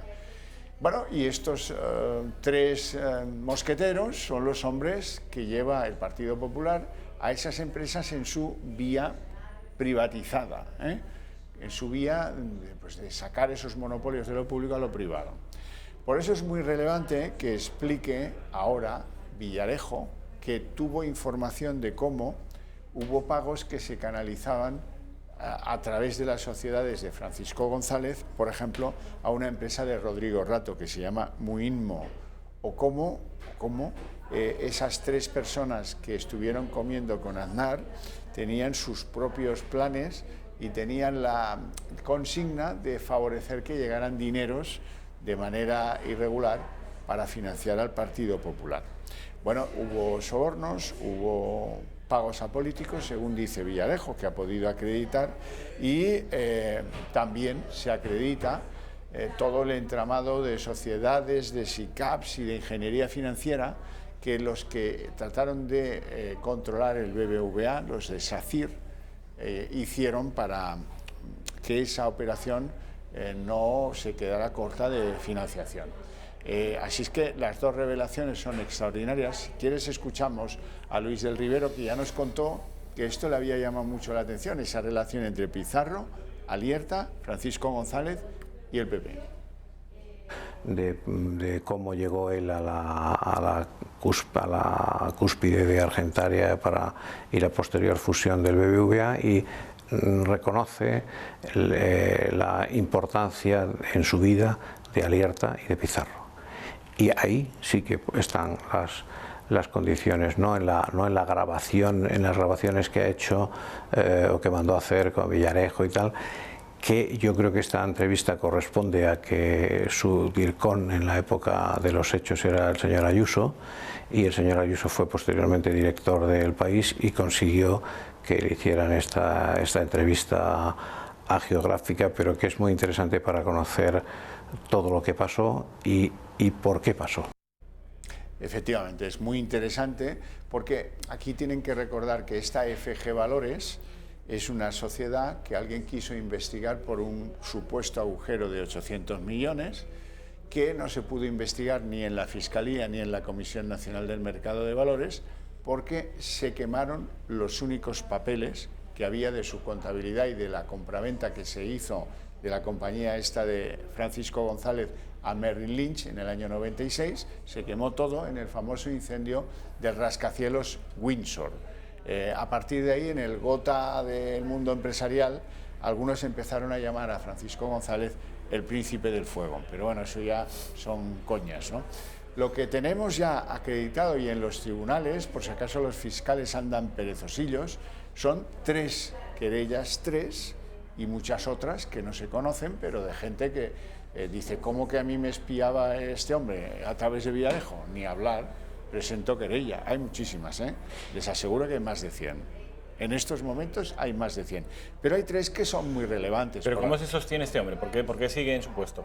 ¿Quién? Francisco González. Bueno, no sigue en su puesto, él dejó su puesto y se quedó como presidente honorífico y presidente de la Fundación. Veremos por cuánto tiempo, porque la Comisión Nacional del Mercado de Valores y la Fiscalía requieren al BBVA que haga una investigación interna y se la presente y que resuelva responsabilidades de esos pinchazos, de esos seguimientos y de esos trabajos, ¿no?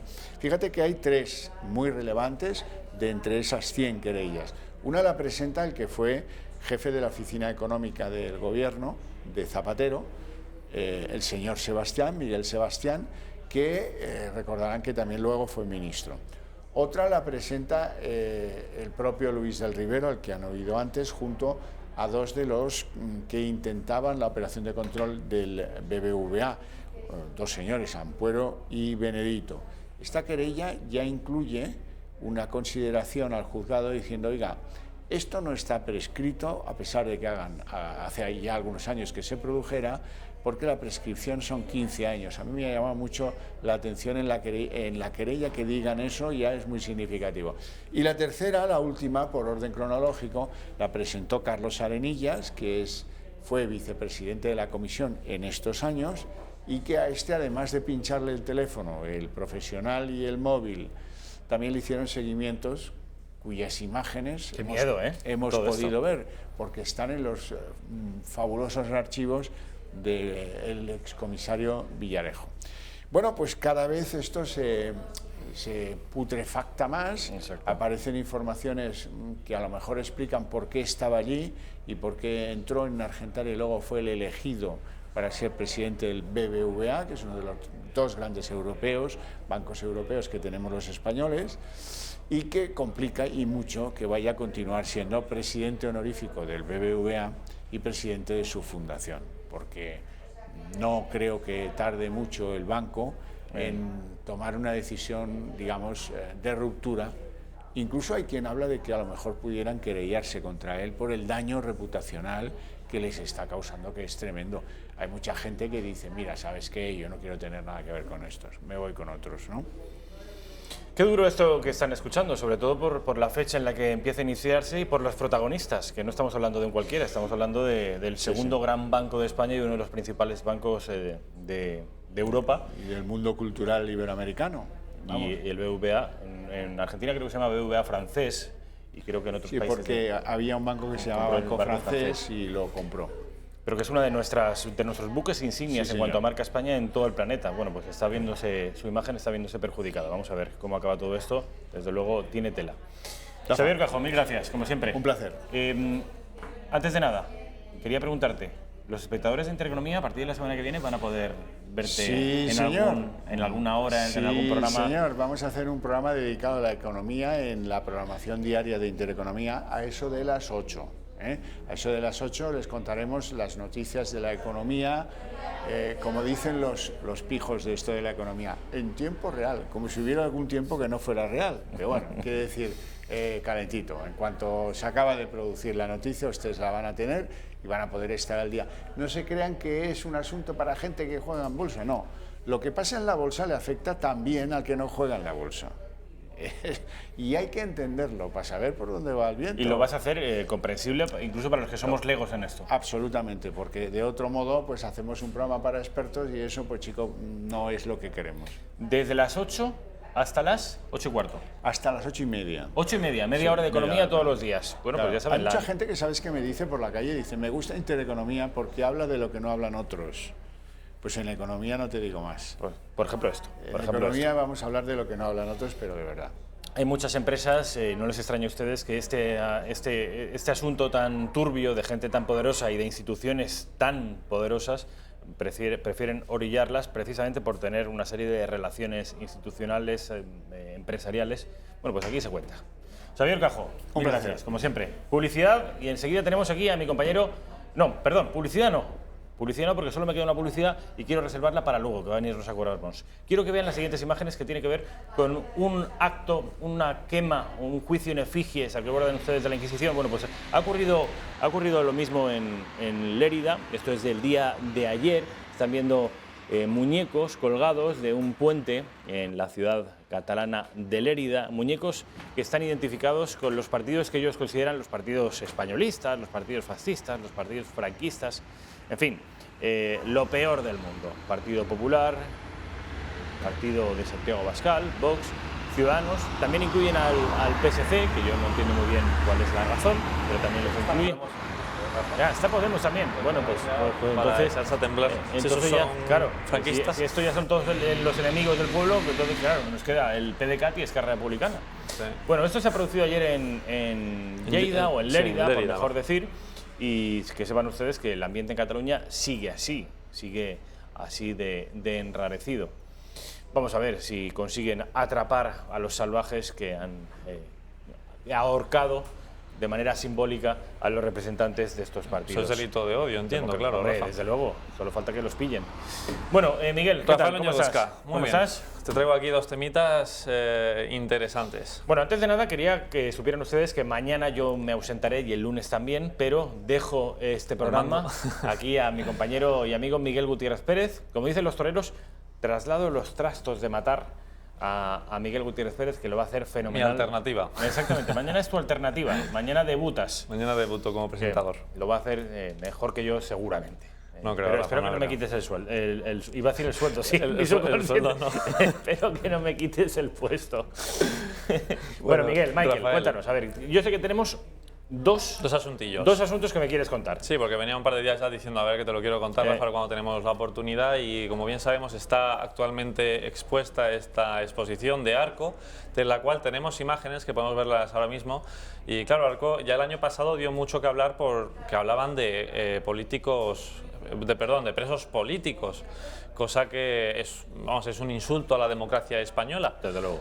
Y vamos a ver si podemos ver esas imágenes en las que se ve claramente, fíjate, esto es una de las exposiciones hechas por, me parece que se llama el hombre, Santiago Sierra, en la que, bueno, pues coge a todos esos acusados y a los que están fugados también, bueno, los acusados, perdón, como los tilda, pues eso, de presos políticos, una cosa que la verdad es que cogiendo la Constitución, pues tiene poco sentido, ¿no? Cogiendo las leyes. Y quiero que veamos... Sí, bueno, pero esa exposición se vendió el año pasado, Presa Política, número 30, número 28... Sí, esto en Arco, que está hasta el día 3 de marzo, pero claro, siempre traen un número súper, digamos, ofensivo, por lo menos para la democracia, para los españoles, ¿no? Pero es que también han puesto, no sé si ha sido en esta misma exposición, un ninot del rey, que ha causado ha causado polémica. No sé qué opinión tienes tú, Rafa, sobre ese tema. Sí, la de Felipe VI, 200.000 euros al que lo compre, eso sí, tiene que firmar un contrato según el cual se compromete a quemarlo y a quedarse únicamente con la calavera, que es la única que sobrevivirá al fuego. Pues es el objetivo de un ninot, claro. Esa es la presunta obra de arte de este año en Arco. Pero vamos, el autor de esta colección de presos políticos, que se llama Santiago Sierra... Dícese artista. Exactamente. Porque claro, tú verás, poner un par de fotos y poner un textito en blanco y negro y ya está. Esto es ser artista, ahora es ser artista. Esto es arte, vamos, más que contemporáneo, ¿no? Ya roza lo, vamos, no sé, la verdad. No sé si se puede decir esto, pero vamos, esto para mí no es arte, para mí es una mierda. Pero creo que no se puede decir, ¿no, Raquel? Es un insulto. Pero bueno, vamos a ver lo que opina este señor de España, de su democracia, porque según él, vamos, vivimos en un estado pseudo-fascista. A ver. Que o cambia algo dentro de España o siempre se va a seguir penando a las opiniones políticas que no sean del agrado del poder, ¿no? Espero que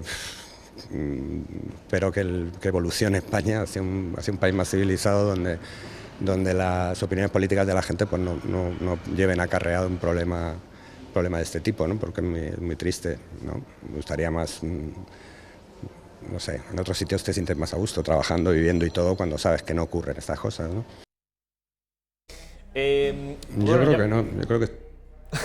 Se ha escapado Santiago Sierra, se quiere escapar. Calla, bueno, calla, Santiago. Bueno, ya han visto a Santiago Sierra, por cierto, Santiago, qué bonito nombre, patrón de España. Santiago Matamoros. ¿Te gustará, Santiago, este nombre, no? Seguro que sí.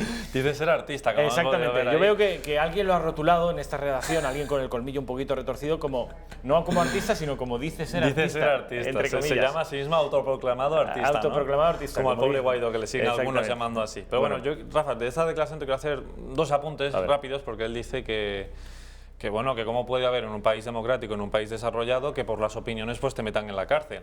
Cosa que no tiene nada que ver con lo que ha pasado aquí, porque claro, tú puedes perfectamente ser independentista y vas a ir por la calle tú tranquilamente. Mírese Gabriel Rufián, mírese Joan Tardá, sin problema alguno, siguen por ahí a sus anchas, porque claro, ellos no han llevado a cabo ese referéndum del 1 de octubre, no han llevado a cabo la declaración de independencia. Por lo tanto, se puede pensar como usted quiera, y eso no está penado. Lo que está penado es hacer cosas que atenten contra la soberanía nacional, contra las leyes y contra la Constitución española. Y también ha hablado de censura, Rafa. Censura que, si es que la hubiera, no lo hubieran dejado decir esto para empezar y esto no hubiera salido de los medios. O sea que si aquí estamos para decir tonterías, mejor callarnos, ¿no? Mejor callarnos la boquita, ¿eh? Santiago Sierra, Santiago, patrón de España, ya lo han visto. Bueno, esto con respecto a la exposición de Arco.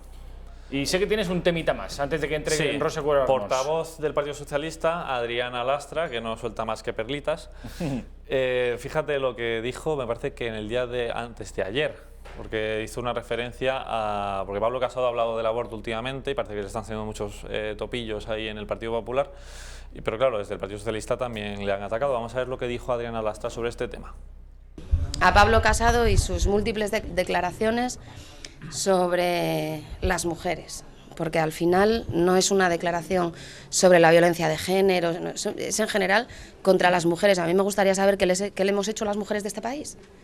Uno, para que quiera acabar con la ley del aborto, de salud sexual y reproductiva, queriendo volver a una del año 85, que está ampliamente superada, que además nosotras estamos satisfechas con la ley que tenemos actualmente, que por cierto, cuando nos quedamos embarazadas sabemos perfectamente lo que llevamos dentro, nos tiene que venir un señor a contárnoslo, porque lo sabemos. Segundo, diciendo que la ley de violencia de género la aprobó el Partido Popular. Quiero recordarle al señor Casado, que parece que se le olvidó, que el Partido Popular votó en contra de una ley de violencia de género que se presentó en esta Cámara en el año 2002. Rafa, te hago aquí un apunte muy claro. Cito textualmente: sabemos perfectamente lo que llevamos dentro, ¿vale? Por lo tanto, si sabemos que lo que llevamos dentro, como no se refiere a que es una persona... Aquí el debate está, Rafa, es muy simple. Tenemos una disyuntiva. O lo que hay dentro de la madre en el embarazo es una persona o no lo es. Ese es el debate. Si es una persona, evidentemente la estamos matando, la estamos abortando, estamos cometiendo un asesinato. Si no es una persona, pues no pasa nada, ¿no? Y si ella dice que saben perfectamente lo que llevan dentro, ¿qué estamos diciendo aquí? Que bueno, sí sabemos perfectamente que es una persona, que es un bebé, pero bueno, eso es el derecho de la mujer sobre el del bebé. O sea, es que aquí yo no sé si es que dos opciones: o no sabe realmente lo que está llevando dentro y no piensa que es una persona, o lo sabe y es tan malvada como para decir mis derechos por delante o mi comodidad por delante antes que el derecho a la vida, del bebé, lo cual me parece, El debate está en que todo el mundo acepta que esa criatura será una persona, pero quizá aún no lo sea. Es una persona en potencia, es lo que piensan. Claro, y es por eso que se permite. Agarrándote a la ciencia, Rafa, que es la concepción se produce cuando se une el espermatozoide con el óvulo, pues eso ya es persona. Y lo que pasa es que parece que la democracia actual pues no se la considera constitutiva de derecho hasta que no nace. Que fíjate, acuérdate lo que estuvimos comentando aquí hace un par de semanas de lo que se está haciendo en Estados Unidos, en Nueva York, que querían alargarlo en ciertos casos el aborto hasta los 9 meses. Incluso habla un senador de no sé dónde que decía que se hiciera después de haber nacido. Aborto extrauterino, cargarse al chaval. Es que ya estamos, vamos. Es que eso es una cosa demoníaca, o sea, eso es una cosa asquerosa. Sí, porque ya no puedes decir, no es una persona, evidentemente el bebé se ve clarísimamente, es que ya no es que esté ni dentro y que cueste verlo, que tampoco cuesta mucho verlo. Ahí no hay debate, o sea, ahí ya no hay debate. En realidad el debate tampoco lo hay en otros momentos, pero en fin. Mil gracias, como siempre, Miguel, ha sido un placer. Mañana tomas tú las riendas de esto. Publicidad y estamos con Rosa Cuervas Mons.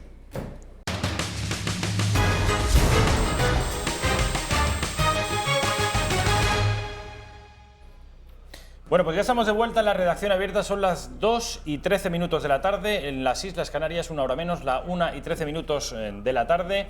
Rosa Cuervas Mons. ¿Qué tal, Rosa? ¿Cómo ¿Qué tal, estás? Rafa? Pues muy bien, ¿tú qué tal? Yo fenomenal. Al menos es lo que me suelen decir las mujeres. Tampoco quiero que se me suba a la cabeza. Nos lo dices todas Tampoco... las mañanas, que 3 o 4 por la calle te lo dicen. Se ríen por aquí Belén y Alejandro Josa Arencibia, se mueren de risa. Madre mía, oye, yo aprovechando el chascarrillo, de verdad, mandar un sentido y solidario abrazo a Elena, tu mujer, ¿eh? ¿Por qué? ¿Qué pasa? Porque como estés así con estas bromas todo el día con ella... Estoy yo siempre con la bromilla, no, se lo pasa... Ella se ríe, se ríe.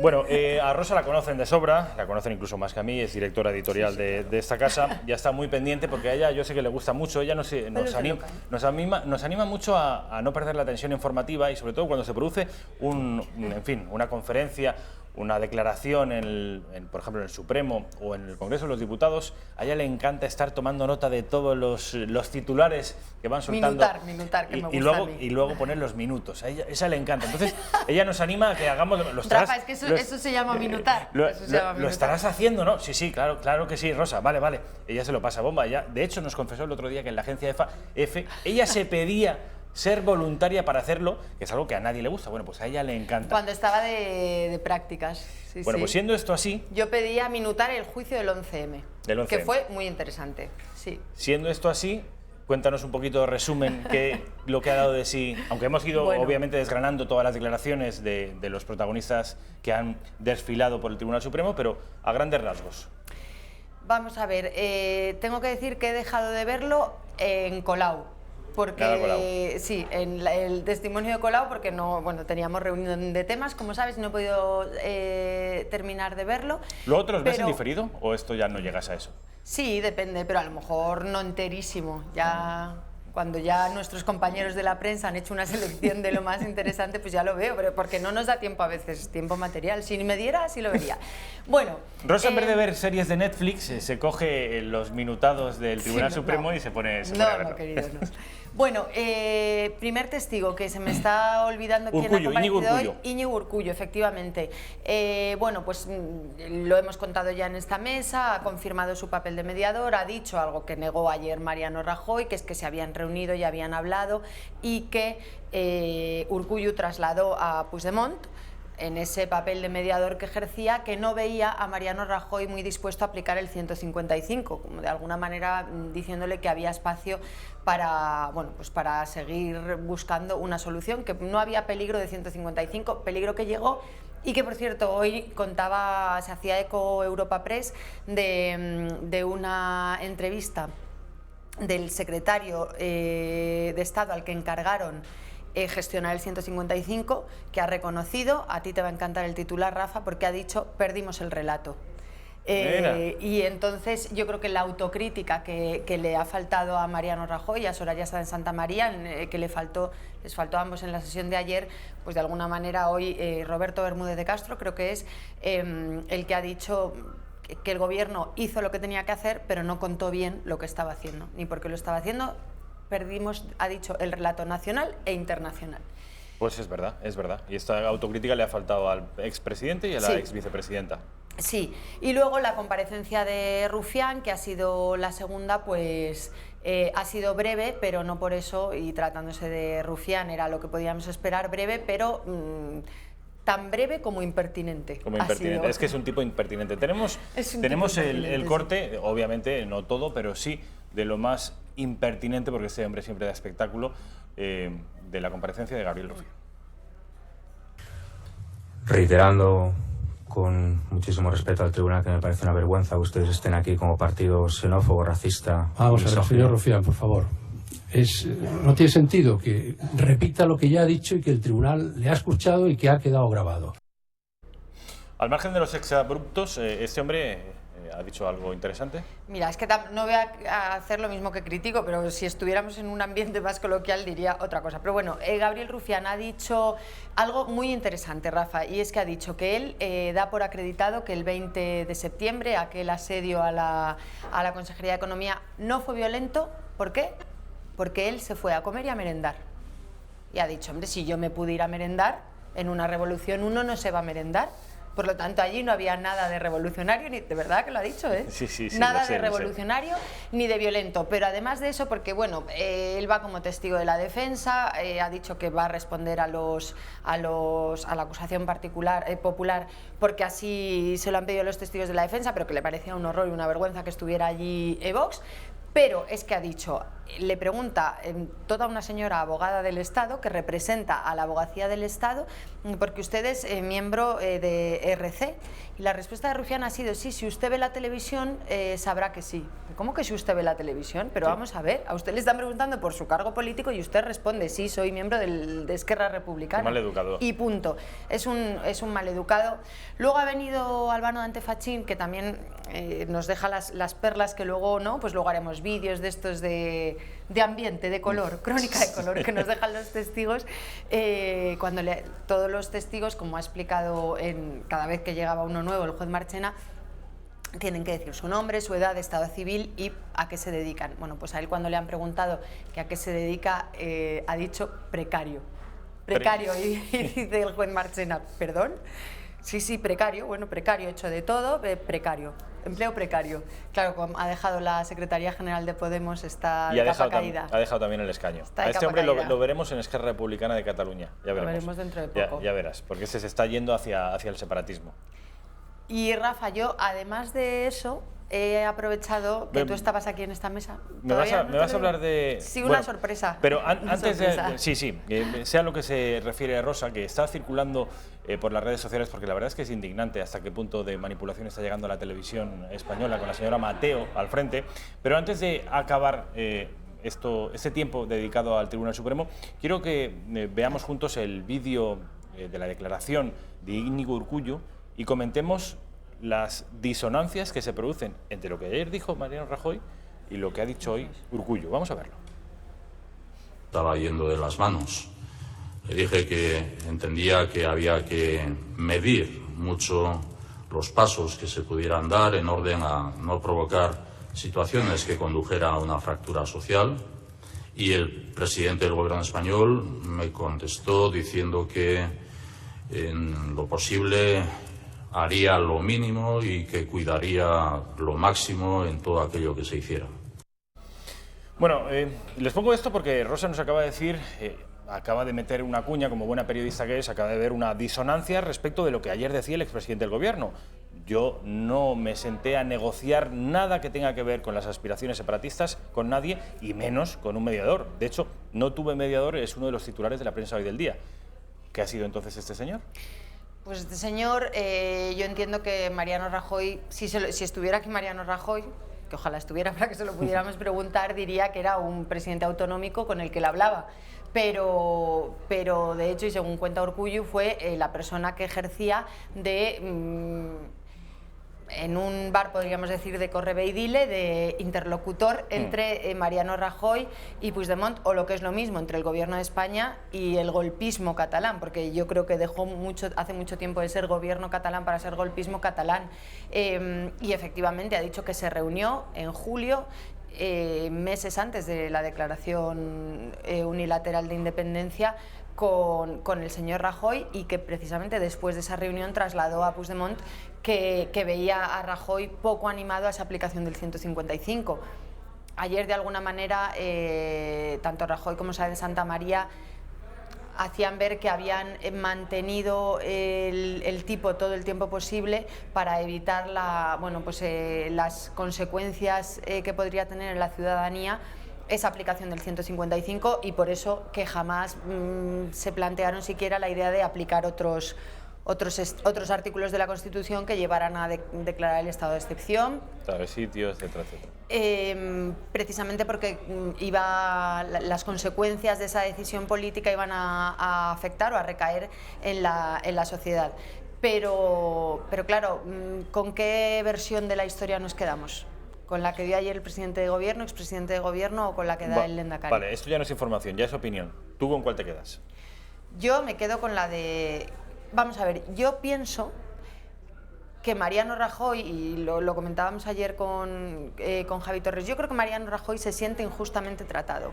Cree que ha salido de manera injusta del gobierno, es el primer presidente que termina una legislatura con una moción de censura, y creo que en el ánimo de Mariano Rajoy, de verdad lo creo, a reivindicarse, ¿no? Y durante el tiempo que fue presidente de gobierno, él sí tenía en su mente y en su corazón la necesidad de defender la unidad de España. Ahora, que lo hizo garrafalmente mal, y eso es algo que él se niega a reconocer, para mí es un error, y que precisamente, y por eso me creo más la versión de Urkullu, es que quizás sin él ser consciente de las cesiones que estaban suponiendo sus comportamientos, él sí dio pistas o hizo gestos que Urkullu y Puigdemont interpretaron como hay posibilidad de diálogo, hay posibilidad de hablar de la autodeterminación, exactamente igual, no sé si con la misma buena fe o no, que Soraya Sáenz de Santamaría con la operación Diálogo en Cataluña.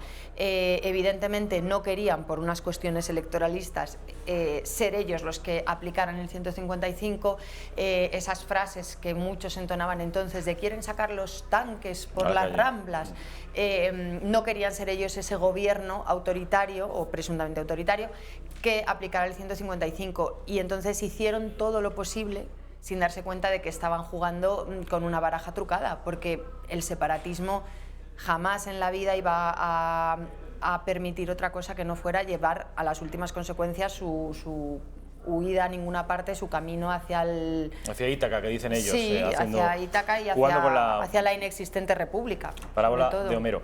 Bueno, Rosa, esto con respecto al Tribunal Supremo, al juicio del Procés. Ya conocemos la información y conocemos además tu opinión, muy interesante, con la que yo la comparto al 100% lo que acaba de decir Rosa Cuervas Mons. Además es mi directora editorial, entonces como para contradecirla. Vox, cuéntanos.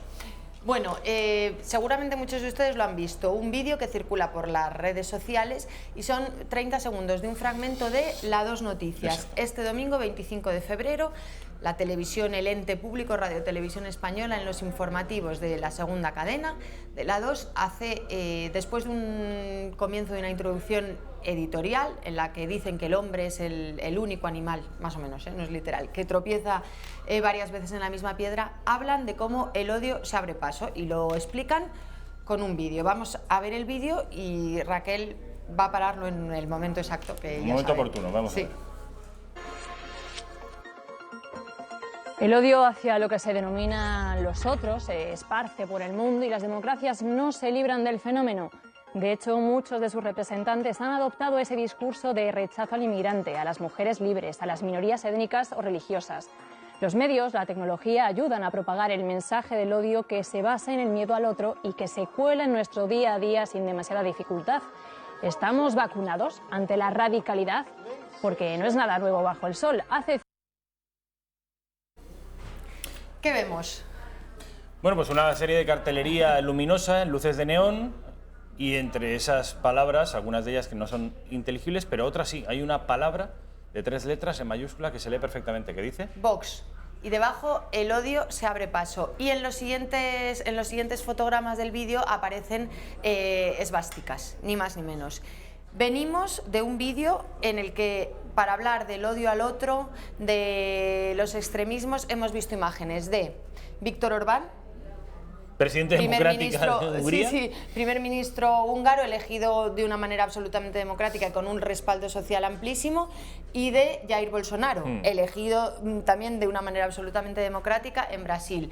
Dos personas que han manifestado su respeto a las leyes, cada uno de su respectivo país, y que han sido o son objeto por parte de toda la izquierda y de determinados medios de comunicación privados, y ahora vemos que también de la televisión española de doña Rosa María Mateo, son objetos o los protagonistas que personalizan, según ellos, o personifican pues el mal absoluto prácticamente, todos los fascismos, ideologías autoritarias represivas, todo eso según muchos lo representan estos políticos, y ahí meten el fotograma de Vox.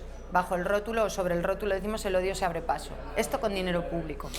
Esto, en realidad, los odiadores no son los protagonistas de ese vídeo, sino seguramente son los redactores, que en realidad no tienen culpa, sino serán los directores, los jefes de redacción, o en última instancia, pues la señora Mateo, que se implica y se remanga hasta marcharse cuando debería ser una televisión pública neutral lo más aséptica posible. Bueno, pues ya ven ustedes que no. Vox es igual a nazismo. Eso sí, no de manera explícita, sino mediante un montaje que también hay que ser cutre y cobarde. Oiga, díganlo ustedes a las claras, entonces se le pone una querella, pero así va a ser difícil.